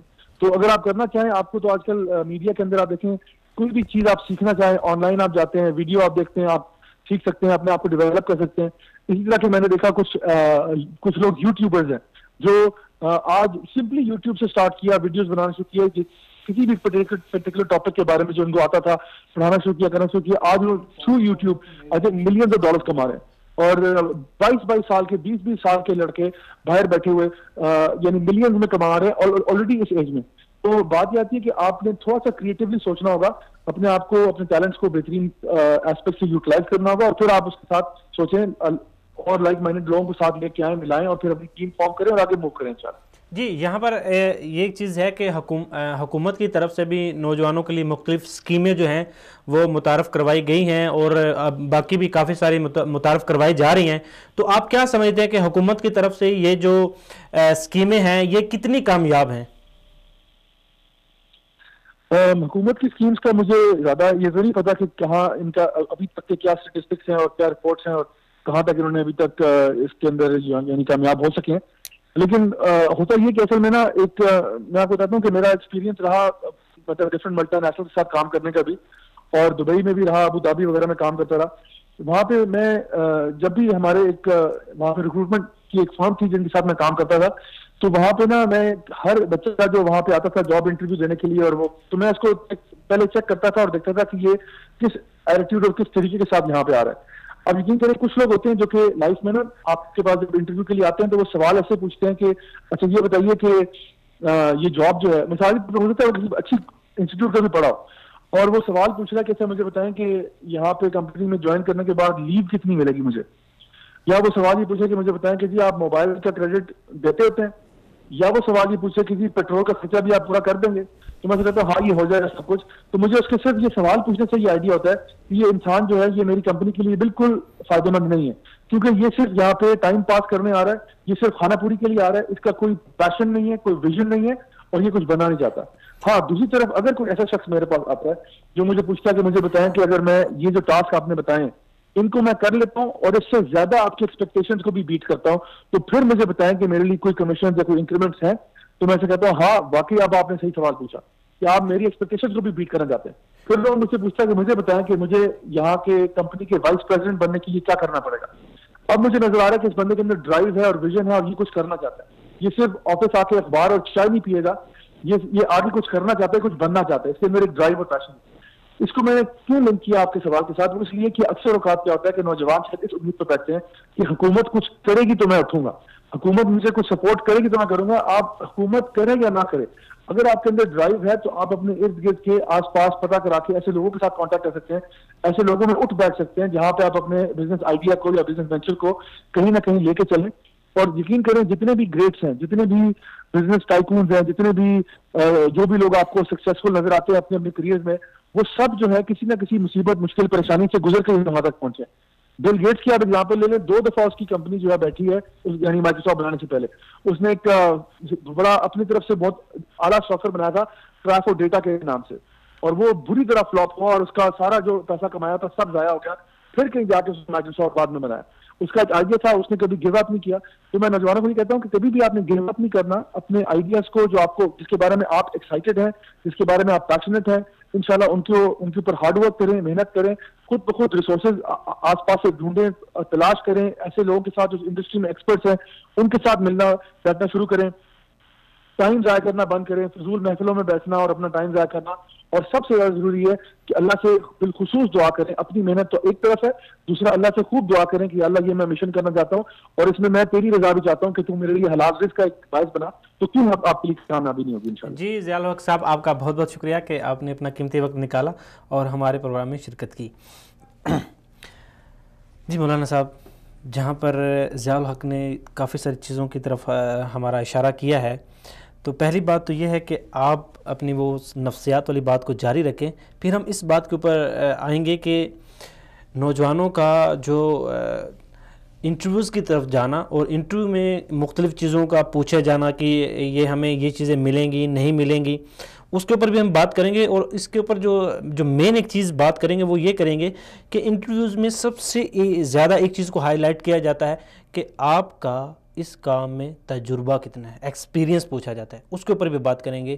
آپ پہلے اپنی بات جاری کریں گے کہ یہ جو نفسیاتی جو ایک دباؤ ہوتا ہے اس کی وجہ سے ہمارے اوپر جو اسپیشلی ہمارے نوجوان ہیں ان کے اوپر ایک غلبہ طاری آ جاتا ہے. وہ گھر والوں سے جو اخلاق سے باہر ہو کر جو ہے وہ بات کرتے ہیں, اور وہاں پر اگر دیکھا جائے تو والدین بھی کسی حد تک جو ہے ظاہری بات ہے, ایک تو وہ پہلے نوجوان ہے, اس کے پاس جاب نہیں ہے, وہ ذہنی دباؤ ہے اس کے اوپر, اور وہ تھوڑا سا نفسیاتی مسائل میں بھی گھرا ہوا ہے, اور اوپر سے گھر والے بھی اس کے ساتھ جو تعاون نہیں کرتے. اور ایک چیز جو زیادہ دیکھنے میں آئی ہے وہ یہ آئی ہے کہ دیکھیں جی ہم نے آپ کو پڑھایا لکھایا, اب ہمارا کام ختم ہو گیا, اب کیا ہم آپ کو کاروبار بھی خود بنا کے دیں؟ ٹھیک ہے, ایک بوجھ سمجھا جاتا ہے. آپ اس بارے میں کیا کہیں گے؟ یہ اندازاً کتنے سوالات ہوئے جو اب آپ نے کیے ہیں, تو کافی سارے ہو گئے. افضال بھائی بہت شکریہ آپ کا. پہلی بات جو نفسیات سے متعلق ہے تو اس پہ ایک پریشر ہوتا ہے, اس پہ ایک پریشر ہوتا ہے, اور اس پریشر میں جاب حاصل کرنا تو بہت دور کی بات ہے, وہ ایک اچھا بیٹا اور ایک اچھا بھائی بھی نہیں رہ پاتا. اچھا پھر یہ ہے کہ ہمارے ہاں ایک اچھا بیٹا کون ہوتا ہے؟ مطلب وہ با اخلاق ہو, نمازی ہو, نرم خو ہو, وہ ہوتا ہے اچھا بیٹا؟ یا اچھا بیٹا وہ ہوتا ہے جو بہت ساری چیزیں لاتا ہے گھر پہ, جو والدہ کو پیسہ کیسا بھی ہو حرام حلال عمرے پہ لے جاتا ہے, جو شال لے کے آتا ہے, جو گھر آتا ہے تو گاڑی میں بہن کو آئس کریم کھلانے لے جاتا ہے, جو بہن کو شاپنگ کرا کے لاتا ہے, جو اچھا موبائل لے کے دیتا ہے, جو بہن کو ٹیبلٹ یا لیپ ٹاپ بھیجتا ہے. تو یہ نمازی ہو کر با اخلاق ہو کے خدمت کرنے والا یہ گھر کے سارے کیل ٹھوک رہا ہے, لائنیں درست کر رہا ہے, بند گٹر کھول رہا ہے, سارے مشکل کام جو کوئی نہیں کر رہا یہ کرتا ہے, سبزی لا کے دیتا ہے. آپ اچھے تب بنیں گے جب آپ پیسے لا کے دیں گے. تو یہ معیار تو ہم نے متعین کیا نا, وہ بیچارہ اس معیار پہ پورا نہیں اتر پا رہا, اس کی نوکری نہیں ہے تو وہ برا بیٹا ہو گیا. اور وہ والا وہ کتنا ہی برا کیوں نہ ہو, وہ ماں باپ سے ترش لہجے میں بولنے والا کیوں نہ ہو, وہ پریکٹیکلی اس گھر میں آ کے 3 دن نہیں رہ سکتا بغیر لڑائی کے, لیکن وہ چونکہ سب کچھ بھیج رہا ہے تو وہ اچھا بیٹا ہے. اچھے اور برے کا معیار ہم نے غلط طے کیا تو اس کو نفسیاتی مریض ہم بناتے ہیں. تو یہ نفسیاتی مریض پھر اچھا انسان نہیں رہ پاتا, تو ان پریشر والے حالات میں یہ نوکری کہاں سے ڈھونڈے گا؟ ایک بات ہوگی. دوسری بات, جیسے ابھی ہمارے یوتھ کلب کے صدر نے اپنی گفتگو میں ایک بڑا خوبصورت آئیڈیا دیا. انہوں نے کہا جی آپ محلے والا صفائی چاہتے ہیں, تو آپ ان سے کہیں گے کہ بھائی ہر گھر اس صفائی کے لیے کتنا پے کر سکتا ہے. میں ہوں مثال کے طور پہ, میرے گھر میں ہوا اس سمت سے چلتی ہے کہ اس کے گیٹ کے سامنے ہر وقت کچرا رہتا ہے. اگر کوئی مجھ سے یہ کہے کہ جناب آپ ماہانہ 200 روپے مجھے دے دیں, روزانہ صبح آپ کے گھر کے سامنے سے ایک دفعہ کچرا صاف ہو جائے گا, میں تیار ہوں. میں اسے 200 نہیں, میں 500 ماہانہ دینے کو تیار ہوں. اب اگر وہ پوری گلی سے لیتا ہے اور 1-2 آدمی ہائر کرتا ہے, یہ بڑا بہترین آئیڈیا ہے, اس میں چونی بھی نہیں لگتی. لیکن افضال بھائی ایک بات بتائیں, جب یہ رشتہ لینے جائے گا اور وہ پوچھے گا لڑکا کرتا کیا ہے, تو کیا کہے گا یہ؟ دیکھیں یہ پہلے تو میں یہ چیز ہے اس طرف ہمارے یہاں لڑکا کام کرتے ہوئے 10 مرتبہ یہ سوچتا ہے. میرا ایک سکا خالہ زاد بھائی ہے, اس کے پاس 3 چمچی رکشے ہیں, اس کے گھر کے نیچے اڈا ہے, وہ اوپر سے نیچے اترتا ہے, لائن میں لگاتا ہے, ایک چمچی چلاتا ہے, پھر دوسرے کا نمبر آتا ہے, دوسرا چلاتا ہے, ایک پہ اس نے ڈرائیور رکھا ہوا ہے. خوبصورت لڑکا ہے, صرف 25 سال عمر ہے, گورا رنگ, موٹی آنکھ, شاندار قد, ہر چیز ٹھیک ہے. اس کا رشتہ کیوں نہیں ہوتا؟ وہ کہتے ہیں لڑکا کرتا کیا ہے؟ وہ کہتے ہیں جی ٹرانسپورٹ کا کام ہے. کہ ماشاءاللہ بڑا زبردست کام ہے, ٹرانسپورٹ کا کیا کام ہے؟ کہتے ہیں جی اس کے 3 چمچی رکشے ہیں. کہتے ہیں جی کون چلاتا ہے؟ کہتے ہیں جی 1-2 وہ خود چلاتا ہے, ایک پہ ڈرائیور رکھا ہوا ہے. تو کہتے ہیں کہ لڑکا چمچی رکشہ چلاتا ہے, حالانکہ وہ لڑکا ماہانہ 35, 40, 50 ہزار روپے کماتا ہے, ہر چیز ٹھیک ہے, لیکن وہ لڑکی اور اس کے ماں باپ نہیں چمچی رکشہ چلاتا ہے. اور اسی کو آپ کہہ دیں کہ لڑکے کی 3 ویگنیں چلتی ہیں, جی خود چلاتا ہے نہیں چلاتا, اچھا پھر ٹرانسپورٹ کا کاروبار ہے, اگر خود کر رہا ہے تو پھر ڈرائیور ہے. اب یہ لڑکا جس کو آپ کہتے ہیں صفائی کر رہا ہے, آپ ان کو بتائیں گے تو پہلا جملہ آپ ایمانداری سے مجھے بتائیں کیا آئے گا جملہ؟ یہ لڑکا جو صفائی کروا رہا ہے اس طرح بندے رکھ کے, اس کو کیا کہیں گے؟ اصل میں دیکھیں یہ ہمارے معاشرے میں ایک سوچ آئی ہوئی ہے کہ ہم ہر چھوٹے کام کو, جو چھوٹا کام بیسیکلی کوئی بھی کام چھوٹا نہیں ہے, یہ ایک سوچ ہے. اب اگر ایک مطلب آپ مانتے ہیں نا آئیو جی دیکھیں یہ آپ مجھے یہ بتا دیں اس لڑکے کو کہیں گے کیا جب وہ جا کے کہیں گے کہ یہ لڑکا پورے محلے میں صفائی کرواتا ہے, اس کے 20 ملازم ہیں, یہ جھاڑو کو ہاتھ بھی نہیں لگاتا, اس کو کہیں گے کیا؟ معاشرے دیکھیں اس کو یہ دیکھیں یہاں پر 2 چیزیں ہیں. پہلی بات یہ کہ وہ معاشرے کو صاف رکھ رہا ہے, ماشاءاللہ, ٹھیک ہے ماشاءاللہ, اور صفائی کا جو ایک صفائی نصف ایمان ہے, نفس ایمان ہے, سبحان اللہ, وہ 2 کام کر رہا ہے, 2 کام کر رہا ہے. اب ہمارا معاشرہ جو ہے وہ اس کو ایک نہیں, وہ حقیر صرف 2 نہیں, صفائی والا ہے, وہ محلے کو گرد و غبار سے بچا رہا ہے, بیماریوں سے وہ بچا رہا لوگوں ہے, کو بیماریوں سے بچا رہا ہے. اس نے اس محلے کو ماڈل محلہ بنا دیا. واٹ ایور یو سے it is okay, but just tell me one thing, نام کیا دیں گے اسے؟ دیکھیں ہمارے معاشرے میں یہ میں بتا دیتا ہوں, اگر آپ نہیں بتا رہے میں بتا دیتا ہوں کہ جمع دار ہے, کچرا اٹھاتا ہے لوگوں کا, کرا لیں آپ اس کا رشتہ. یہ ہے بے روزگاری کی بنیادی وجہ کہ تعلیم کا بنیادی مقصد نوکری, نوکری کا بنیادی مقصد پیسہ, پیسے کا بنیادی مقصد اسٹیٹس. آپ کو صرف جاب نہیں چاہیے, اگر آپ کو یہ پتا لگے کہ آپ کو فلاں جگہ چائے کا ایک کھوکھا لگانا ہے, آپ وہاں لڑکا رکھ دیں, آپ کو روزانہ 1000 روپے انکم ہوتی ہے, 30,000 روپے, وہ کبھی نہیں مانے گا اس 30,000 روپے پہ, لیکن وہ کسی کال سینٹر میں 10,000 روپے پہ مان جائے گا. گھر کے اندر ٹیوشن پڑھا کے لڑکا 20 سے 25 سے 30,000 کیوں نہ کماتا ہو, وہ پوچھتے ہیں جاب کیا ہے, وہ کہتے ہیں جی گھر پہ ٹیوشن پڑھاتا ہے. نہیں, ٹیوشن تو پڑھاتا ہے, کام کیا کرتا ہے؟ آپ کہتے ہیں یہی کام ہے. نہیں, یہ تو کوئی کام نہیں, وہ تو ٹیوشن پڑھا رہا ہے نا, جاب کیا کرتا ہے؟ وہ اس کو جاب سمجھتے ہی نہیں. جاب وہ ہے جس میں کوئی پرماننٹ آپ کے پاس ہو کہ نہیں جی آپ اتنا عرصہ یہاں ہیں, اور اس میں مستقبل میں مطلب اس کے ایڈوانٹیجز ہو, آپ کو وہاں سے گھر مل سکتا ہو, آپ کو گاڑی مل سکتی ہو, اور آپ کا معاشرے میں ایک اچھا نام ہو. مطلب تعلیم, آپ صلی اللہ علیہ وسلم نے فرمایا انما بعثت معلما, مجھے سکھانے والا استاد بنا کر بھیجا گیا. اور آپ ٹیوشن پڑھانے والے کو کہتے ہیں یہ تو جاب ہولڈر نہیں ہے, اور جاب نہیں ہے تو اس کے لیے رشتہ نہیں ہے. مطلب ہم جس معاشرے میں جی رہے ہیں ہمیں ماننا پڑے گا. جیسے آپ نے پوچھا تھا عبید اللہ راجہ صاحب سے, الگ صاحب سے, کہ جی کیا وجہ ہے, تو اس میں ایک وجہ یہ بھی ہے کہ ہمارا لڑکا کمپرومائز کرنے پہ تیار نہیں ہے, اسے ایک جاب ہی چاہیے, پکی جاب چاہیے. کیوں؟ لڑکی کے ماں باپ کمپرومائز کرنے پہ تیار نہیں ہے, معاشرہ کمپرومائز کرنے پہ تیار نہیں ہے. آپ پورا محلہ صاف کریں, ابھی آپ نے فرمایا صفائی نصف ایمان ہے, یہ جس کا نصف ایمان مکمل ہوا ہے, معاف کیجئے گا معاشرہ اسے منہ پھاڑ کے کہہ دے گا جمع دار ہے. وہ ڈرتا ہے اس بات سے, وہ کہتا ہے میں نہیں کروں گا یہ کام. آپ کے خیال میں ہمارے معاشرے میں یہ جو ایک ذہنیت آئی ہوئی ہے, اس کو کیسے ختم کیا جائے؟ ہمارا معاشرہ نا بڑا عجیب و غریب مکس معاشرہ ہے. یہی آئیڈیا آپ اٹھا کے یورپ میں کسی کو دے دیں, وہ بڑے فخر کے ساتھ اس کو کرے گا, اسے کوئی برا نہیں کہے گا. کیوں؟ وہ مادہ پرست ہے, وہ سچے مادہ پرست ہے. وہ کہیں گے پیسہ کتنا کما رہے ہو, آپ کہیں گے 2 لاکھ روپے, وہ کہیں خلاص پیسہ بڑا ہے, کام بڑا ہے. یہاں پر ہمارے اور پیسہ بھی زیادہ چاہیے اور کام بھی وہ چاہیے جس کو لڑکی بولے کام کر رہا ہے. یہاں پر میں ایک اور طرف توجہ دلانا چاہتا ہوں. یہاں پر اسی صفائی والے کی اگر بات کی جائے تو ہمارے ایسے بہت سے نوجوان ہیں جو گریجویٹ ہیں, جنہوں نے ماسٹر کیا ہوا ہے, لیکن جب وہ کسی باہر کے ملک میں جاتے ہیں تو وہ اس سے بھی نیچے والا کام ان کو کرنا پڑتا ہے, اس سے بھی نیچے والا کام ان کو کرنا پڑتا ہے.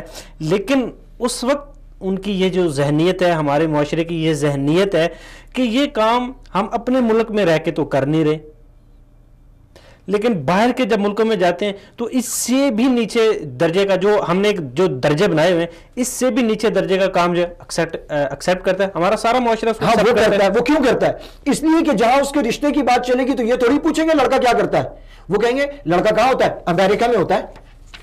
میرا ایک رشتہ دار ہے, وہ امریکہ میں ٹیکسی چلاتا ہے. وہ کہتا ہے میں 12 سے 14 گھنٹے چلاتا ہوں اور قضائے حاجت کے لیے میں نے پلاسٹک کی بوتل رکھی ہے خالی پانی کی, کہ بعض اوقات مجھے ٹیکسی میں ہی بیٹھ کے وہ کرنی پڑتی ہے قضائے حاجت, چھوٹا قضائے حاجت, چھوٹا تقاضا جسے ہم کہتے ہیں. لیکن وہ بہت کامیاب ہے. وہ پاکستان آتا ہے تو جناب اس کے ٹھاٹ دیکھنے والے ہوتے ہیں. تو یہی تو بات ہے. وہ کسی نے بڑی خوبصورت ترجمانی کی تھی, ہمارے دبئی میں ایک دوست ہوتے ہیں, اس نے کہا جی مول صاحب آپ کو پتا ہے کہ دنیا میں سب سے سستا آئی فون کون سا ہے؟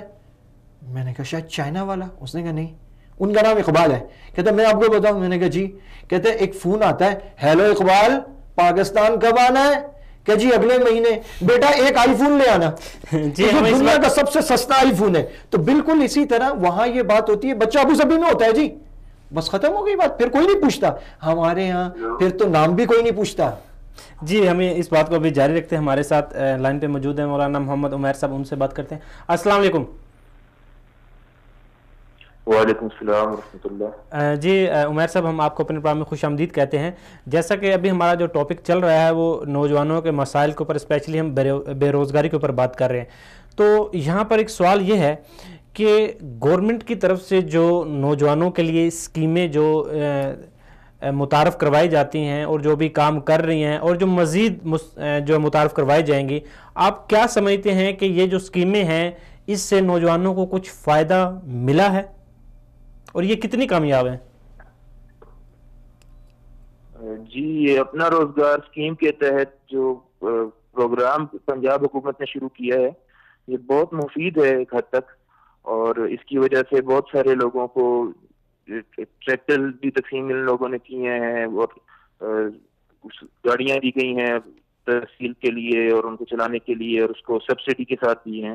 شروع میں وہ 40,000 تک دی تھی, پھر 90,000 تک, اور بھی بہت سارے کام انہوں نے شروع کیے ہیں. یہ بجا طور پہ قابل تحسین ہے. لیکن ہمارے ملک کا المیہ یہ ہے کہ یہاں پر جو نظام ہے وہ نظام نوجوانوں کو خود مختار اور پروقار روزگار فراہم کرنے کے لیے کافی نہیں ہے. سب سے بنیادی جو مسئلہ ہے جو تمام مسائل کی جڑ بن جاتا ہے ہمارے ملک پہ, معاشی مسائل ہوں, مذہبی مسائل ہوں اور معاشرتی مسائل ہوں, یا امن امان کا مسئلہ ہو, فرقہ واریت ہو, ان سب کی جو جڑ ہے وہ ہے ناقص تعلیمی نظام. اور اس کی وجہ سے, ناقص تعلیمی نظام کی وجہ سے جتنے بھی مسائل ہیں وہ بڑھتے چلے جاتے ہیں. اب مثال کے طور پہ بے روزگار لوگوں کے لیے یہ اسکیم تو انہوں نے شروع کر دی, حکومت نے 2 ارب روپے مختص کیے, لیپ ٹاپ تقسیم کیے 20,000, پھر کہتے ہیں آپ 30,000 اور کریں گے. لیکن یہ جو مسائل ہیں یہ ملک کو بنیادی طور پہ مستحکم نہیں کر سکتے. اس کی وجہ یہ ہے کہ ان مسائل سے جو روزگار فراہم ہوگا اس سے بمشکل لوگ اپنے گھر کی روزی روٹی چلائیں گے.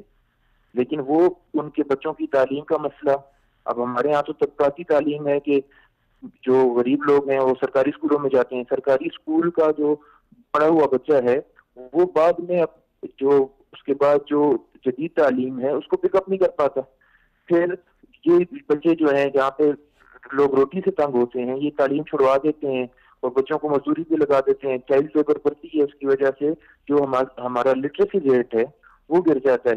اب کہا جاتا ہے کہ جی تعلیم یافتہ نوجوانوں کو روزگار نہیں ملتا، لیکن افسوس کی بات یہ ہے کہ ہمارے یہاں پورے ملک کے اندر پاکستان گورنمنٹ جو اسٹیٹسٹکس جو نشر کرتی ہے اس کے مطابق صرف 13,49,000 لوگ ایسے ہیں جنہوں نے سیکنڈری سے زیادہ تعلیم حاصل کی ہے.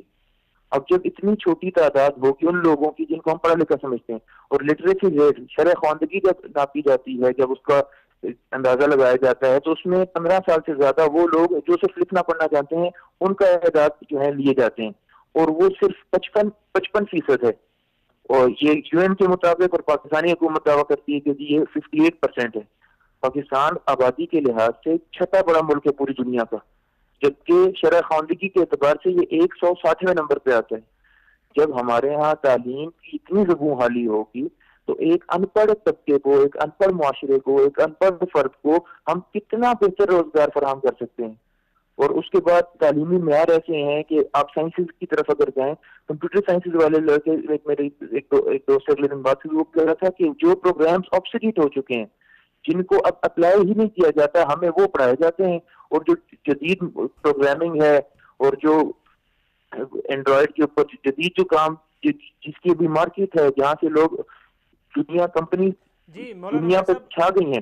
جی مولانا عمیر صاحب، یہ کچھ چیزیں ایسی ہیں جو ہماری تعلیم میں آنی چاہیے، لیکن جو ہے وسائل نہ ہونے کے اور جو تعلیم کا جو بجٹ ہے وہ کم ہونے کی وجہ سے یہ چیزیں ایسی ہیں کہ جو ابھی نہیں آ رہی. اب بات یہاں یہ کرتے ہیں کہ اب وہ نوجوان جو گریجویٹ ہو چکے ہیں، جنہوں نے اپنی تعلیم حاصل کر لی ہے، جن کے پاس ڈپلومے ہیں، لیکن اس کے باوجود بھی ان کو جاب نہیں مل رہی، وہ بے روزگار ہیں اور ذہنی اور جو ایک جسے آپ کہتے ہیں نفسیاتی بیماری میں مبتلا ہیں.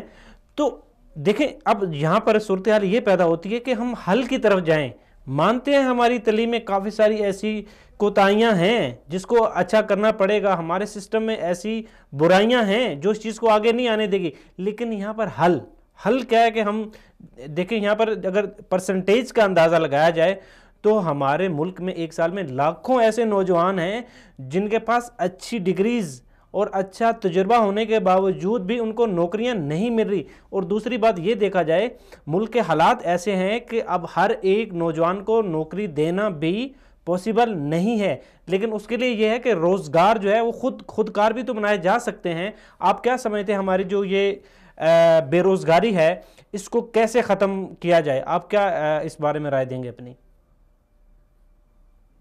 عبداللہ بھائی، بات یہ ہوتی ہے کہ کسی بھی مسئلے کی وجوہات کی طرف دیکھا جائے تو حل آسانی سے نکل سکتا ہے. آپ جو بے روزگاری کی بات کر رہے ہیں بالکل یہ المیہ ہے ہمارے معاشرے کا، لیکن اس کا ایک سبب یہ ہے کہ ہمارے ہاں جو طبقاتی تقسیم ہے، کہ ہمارے ہاں کچھ طبقات کے لوگ ایسے ہوتے ہیں جو اب سمجھتے ہیں کہ ہم اسٹیٹ آف دا آرٹ قسم کی کوئی اچھی سی نوکری ہمیں ملے گی تو ہم کریں گے، ورنہ اور جابز ہم نہیں کریں گے. یہی لوگ جب بیرون ملک جاتے ہیں تو یہی آپ کو ڈلیوری بوائے کے طور پر بھی نظر آئیں گے، پیٹرول پمپ پہ گیس اسٹیشن کے اوپر پیٹرول بھرتے ہوئے بھی نظر آئیں گے، ہر چھوٹا موٹا کام کر لیں گے. ہمارے ملک کا مسئلہ یہ ہے کہ ہم لوگوں نے جس محنت کو اور جس القاسب حبیب اللہ اور اس طرح کی جو عزت کے ساتھ کمائے جانے والے کام تھے ان کو ہم نے آج سمجھ لیا ہے، اور اس کے مقابلے میں ہم لوگ بہت زیادہ اسٹیٹس کانشیس ہو گئے ہیں، اور ہم لوگ مغرب کو جو مغرب میں خیریں ہمارے ہاں سے اخذ کی ہیں یا لیے ہیں اسلام سے، ان کو ہم چھوڑ دیتے ہیں، اور ہم ان کی جو ان کی خرافات ہیں اور جو قباحتیں ہیں ان کے پیچھے ہم لوگ بھاگتے ہیں. ہمارے ہاں کپڑوں کے ڈیزائن، جوتوں کے ڈیزائن، گھڑیوں کے بارے میں لوگ جو ہے مغرب کی پیروی کرتے ہیں، جبکہ کام کرنا، انسانوں کے بنیادی حقوق، مسلمانوں کے جو بنیادی حقوق فراہم کرنے چاہیے اس کے اوپر ہم لوگ نہیں آتے، محنت سے ہاتھ محسوس کرتے ہیں. ابھی جو کام کرنے کے ہیں وہ یہ ہیں کہ دیکھیں تعلیمی اداروں کا کام اعتماد دینا، تعلیم دینا، شخصیت سازی اور کردار سازی ہوتا ہے. اور یہ جن بااعتماد نوجوانوں میں تعلیم کے ساتھ ساتھ اعتماد موجود ہوتا ہے، اللہ کے اوپر توکل ہوتا ہے، محنت سے وہ جو ہے نہیں کتراتے، ان کے لیے مواقع نکل آتے ہیں. انسان ضروری نہیں ہوتا کہ بہت بڑے جو ہے بینک بیلنس ہو اور بہت بڑا کیپٹل ہو تو اسی سے کام شروع کر سکتا ہے. حکومت سے بہت زیادہ توقعات لگانا فی الوقت ابس ہے. ہم اس وقت کرنے کا کام یہ ہے کہ انسان محنت سے نہ کترائے، جو بھی مواقع اس کو ملے جدید ٹیکنالوجی کا استعمال کرتے ہوئے ان کے اندر وہ اپنی کھپت کو یقینی بنائے. مثال کے طور پہ میں آپ یہ یاد کر رہا تھا کہ ایک اوبر کے نام سے ایک کمپنی ہے جو اس وقت دنیا کی سب سے بڑی ٹیکسی سروس کمپنی ہے. ان کی اپنی ایک گاڑی بھی نہیں ہے, صرف ٹیکنالوجی کا استعمال کیا, لوگوں نے اپنی گاڑیوں اس میں ڈالی ہیں اور لوگ کمائیاں کر رہے ہیں.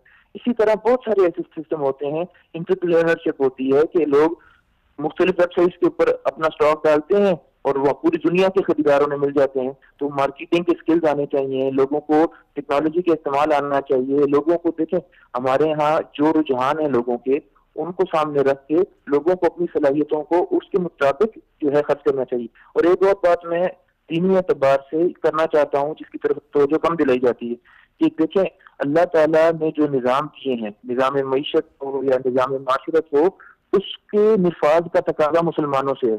اللہ تعالیٰ کہتے ہیں کہ والذی انشأکم من الارض واستعمرکم فیہا, کہ اسی نے تمہیں دنیا میں بنایا ہے, وہ اس کی تعمیر تم سے چاہتا ہے. اور معاشیات کے اعتبار سے اور اللہ تعالیٰ نے بہت ساری گائیڈ لائنز دی ہیں. اس میں جو ایک بنیادی چیز ہے, اللہ کا فیصلہ ہے کہ یمحق اللہ الربا ویربی الصدقات, کہ اللہ تعالیٰ ربا کو ختم کرتا ہے اور اللہ تعالیٰ صدقات کو جو ہے وہ بڑھاتا چڑھاتا ہے. تو یہ تصور ہم اپنے ذہن سے نکال دیں کہ ہم غیر اسلامی نظام معاش کو اپنائے رکھیں گے اور ہماری معیشت مستحکم ہو جائے گی, یا اللہ تعالیٰ نے مسلمانوں کا جو تعامل ہے وہ ان کے. جی آپ نے بڑی اچھی بات کی ہے. آپ کا بہت بہت شکریہ کہ آپ نے اپنا قیمتی وقت نکالا اور ہمارے پروگرام میں شرکت کی. یہاں پر چونکہ ہمارے پروگرام کا جو ٹائم ہے وہ بھی کم رہ گیا, ابھی ہم چلتے ہیں حل کی طرف. آپ نے فرمایا کم رہ گیا, کتنا رہ گیا؟ دیکھیں یہاں پر 2-3 چیزیں ہیں. یہ ہے کہ ہمارے نظام تعلیم میں خرابیاں ہیں, اس چیز کو ہم مانتے ہیں, ٹھیک ہے. اس کے علاوہ معاشرے میں بھی کافی ساری ایسی کوتاہیاں ہیں. حکومتی جو انتظامات ہیں بہت کم ہیں. نوجوانوں کے لیے جو اسکیمیں ہیں انتہائی ناقص ان کی کارکردگی ہے, اس میں مزید بہتری آ سکتی ہے. اس چیز کے اوپر کافی ساری محنت ہو سکتی ہے, ابھی ہونی بھی چاہیے. لیکن بے روزگاری ختم کرنے کے لیے کچھ اور بھی تو طریقے ہیں, کچھ اور بھی ہمارے پاس ایسے راستے ہیں جس سے ہم جو ہے بجائے اس کا, دیکھیں گورنمنٹ جو ہے وہ ہر ایک طالب علم کو, ٹھیک ہے, ہر ایک جو گریجویٹ بندہ ہے اس کو جاب فراہم نہیں کر سکتے, کیونکہ ہمارے دیکھا جائے اوورآل جو صورتحال ہے اس کو دیکھتے ہوئے سب لوگوں کو نوکری دینا یہ پاسبل نہیں ہے. اس کے برعکس ہم خود سے بھی کچھ ایسی جابس پیدا کر سکتے ہیں, کاروبار بنا سکتے ہیں جس سے ہمارا جو یہ جو بے روزگاری ہے یہ کم ہو سکے. آپ کیا کہیں گے؟ ماشاءاللہ بہت خوبصورت بات آپ نے کہی. افضل بھائی, پہلی بات تو یہ کہ جب تک قناعت نہیں آئے گی نا کچھ نہیں ہو سکتا.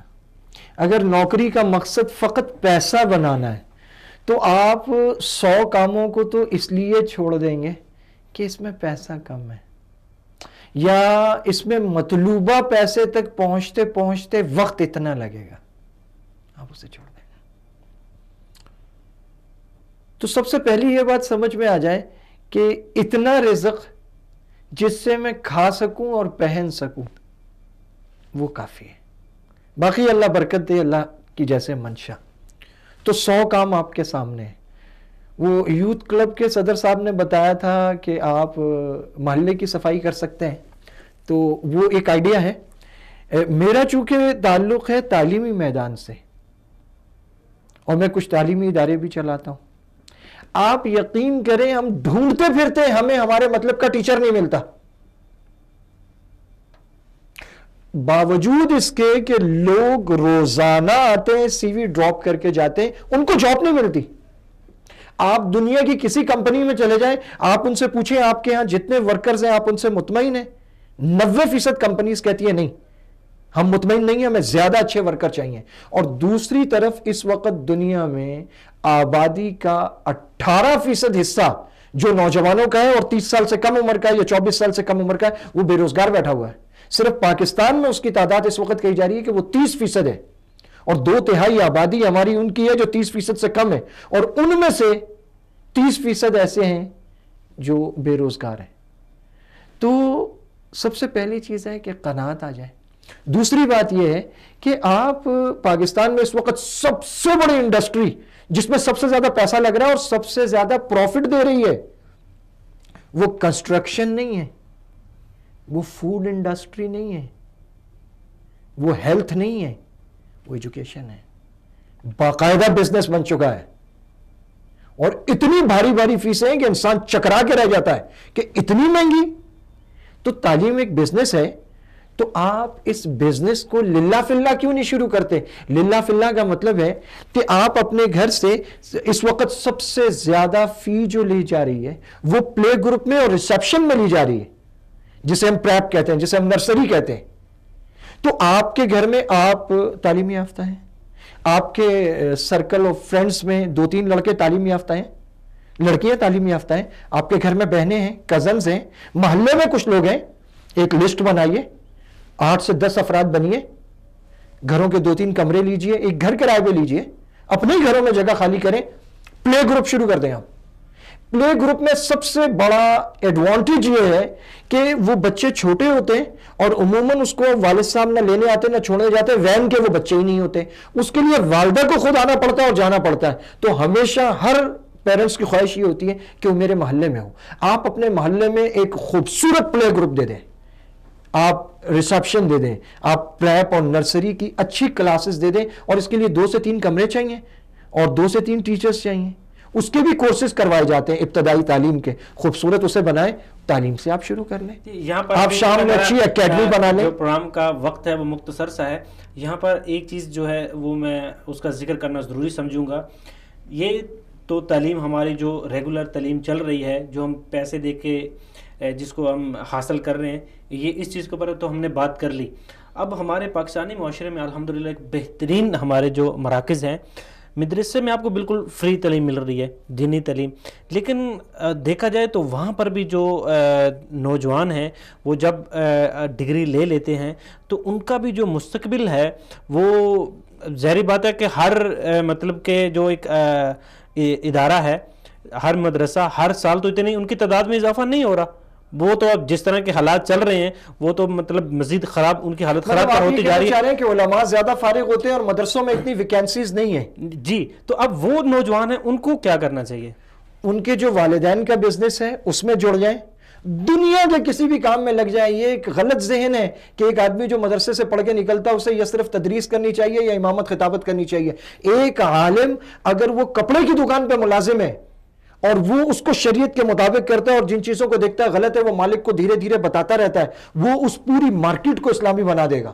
وہ سونے کی مارکیٹ میں جائے گا، پورے وہاں سے سود مٹا دے گا، وہ وہاں سے غلط طریقے لین دین کے مٹا دے گا. ایک عالم کو تو ہر جگہ جانا چاہیے اور اسے کہیں بھی کوئی بھی ملازمت کرنی چاہیے اور وہاں اسے دین کے مسائل بتلانے چاہیے کہ دین کے مسائل کے مطابق یہ تجارت اس طرح ہونی چاہیے، فلاں طریقے ٹھیک ہے اور فلاں طریقے غلط ہے. اور مزے کی بات آپ کو بتاؤں، مدرسے سے نکلنے والا وہ معاشرے کے حساب سے ڈگری ہولڈر نہ صحیح لیکن تعلیم یافتہ ہوتا ہے، اس کے پاس قرآن اور حدیث کی اور وحی کی تعلیم ہوتی ہے. صحیح معنوں میں تعلیم یافتہ یہی انسان ہوتا ہے. اگر یہ اچھے اخلاق کے ساتھ اور برداشت کے ساتھ کسی مارکیٹ میں کسی لائن میں بیٹھ کے کام کرتا ہے، یہ رکشہ بھی چلائے گا اور میں نے دیکھیں یہ ٹیکسی بھی چلائے گا، کیونکہ مدارس میں پڑھنے والے پٹھانوں کی بہت بڑی تعداد ہوتی ہے اور ان کا خاندانی بزنس ہے ٹرانسپورٹ کا، تو وہ رکشے بھی چلا رہے ہیں، ٹیکسیاں بھی چلا رہے ہیں، لیکن وہ صرف نماز کے وقت رک کے نماز پڑھ کے اپنی سواریوں کو اچھے پیغام دے رہے ہوتے ہیں. وہ لوگوں کا سامان واپس کر کے، وہ گندے شیشے نہ لگا کر، اپنی پیسنجرز کو الٹی سیدھی نظروں سے نہ دیکھ کر، زیادہ کرایہ نہ مانگ کر، وہ معاشرے میں ایک پوزیٹیو میسج دے رہے ہیں. تو اگر آپ ایک اچھے انسان ہیں تو آپ اپنے ہر عمل سے اچھا پیغام دے رہے ہوتے ہیں. تو بس ایک قناعت آ جائے. دوسرا یہ ہے کہ ہم کسی کام کو چھوٹا بڑا نہ سمجھیں. تیسرا یہ ہے کہ ہم محنت سے اپنا میدان خود بنانا چاہیں. ہم یہ نہ کہیں کہ بنی بنائی جگہ پہ میں جا کر کھڑا ہو جاؤں اور پہلے ہی دن مجھے گاڑی مل جائے اور بنگلہ مل جائے اور بس میں شادی کر لوں. یہ چیزیں نہ ہو. ہمارے ہاں ایک ذہنیت ہو. ہمارے ہاں ایک آخری بات پہ ہم ختم کرتے ہیں. آپ جاپان جائیے، کسی کے انٹرویو کیجئے، اس سے پوچھیں آپ کیسے کامیاب ہوں گے. وہ آپ کو جو بھی طریقہ بتائے گا اس پلاننگ میں آپ کو لگے گا 5 سے 6 سال ہے. آپ جائیے پاکستان، ہندوستان، افغانستان، بنگلہ دیش میں، آپ وہاں کسی سے پوچھئے، اس کے پاس شارٹ کٹ ہوں گے امیر ہونے کے. وہ آپ کو ایسی پلاننگ بتائے گا کہ وہ پریکٹیکل لائف میں قابل عمل ہے نہیں ہے، لیکن بہرحال وہ آپ کو 3 راتوں میں، 6 راتوں میں، 8 ہفتوں میں امیر کر دے گا وہ آپ کو اپنی پلاننگ میں. اور اسی صورتحال کو دیکھتے ہوئے پاکستان کے جو حالات خراب ہو رہے ہیں، کافی حد تک اس چیز کا بھی ہاں، تو وہ راتوں رات جاتے ہیں، وہ ڈکیتی مار کے صبح امیر ہونا چاہتے ہیں. اسی لیے تو پاکستانیوں کا سب سے زیادہ پیسہ قرض کی اسکیموں میں، 2 نمبر اسکیموں میں، مزاربت کی اسکیموں میں، اسلامک فلاح کی اسکیموں میں، یہ سب سے زیادہ تباہی کا شکار اس لیے ہوتے ہیں. یہ آپ صلی اللہ علیہ وسلم کا فرمان میں نے سنا، میں بحیثیت خود مفتی ہوں لیکن اس کو میں نے اس کا حوالہ نہیں دیکھا، لیکن میں نے سنا ضرور ہے کہ جس کا مفہوم یہ بنتا ہے کہ اللہ تعالیٰ نے دنیا میں جو رزق اتارا ہے اس کا 9 حصے تجارت میں اتارا ہے، یعنی زیادہ تجارت میں ہے. اور ایماندار تاجر کو آپ صلی اللہ علیہ وسلم کی دعائیں، ہمارے ہاں لڑکا تجارت کو رسک سمجھتا ہے اور بزنس کو سوچتا ہے ہڑتال بھی ہو کرفیو بھی ہو کیا فرق پڑتا ہے، چھٹی ہو نہ ہو ہمیں تو ہماری تنخواہ ملے گی. جی بالکل، آپ نے یہ بڑی تجارت کی طرف جانا چاہیے. بالکل یہ آپ نے بڑی اچھی بات کی. ہمارے ساتھ جو ہمارے مہمان تھے کال پہ، عبید اللہ قائد صاحب آپ کا بھی بہت بہت شکریہ، راجہ ضیاء الحق صاحب آپ کا بھی بہت بہت شکریہ، اور مولانا محمد عمیر صاحب آپ کا بھی بہت بہت شکریہ کہ آپ نے اپنے قیمتی وقت نکالے اور پروگرام میں شرکت کی. اور اینڈ پہ میں اپنے اسٹوڈیو مہمان کا بھی بہت مشکور ہوں کہ آپ نے اپنا قیمتی وقت نکالا اور ناظرین کو جو ہے وہ اچھے جو اپنے تجربات ہیں ان سے آگاہ کیا. ناظرین، آپ کو ہمارا یہ پروگرام کیسا لگا؟ اپنی جو قیمتی فیڈ بیک ہے وہ ہم تک ضرور پہنچائیں. ملتے ہیں اگلے پروگرام میں، تب تک کے لیے السلام علیکم.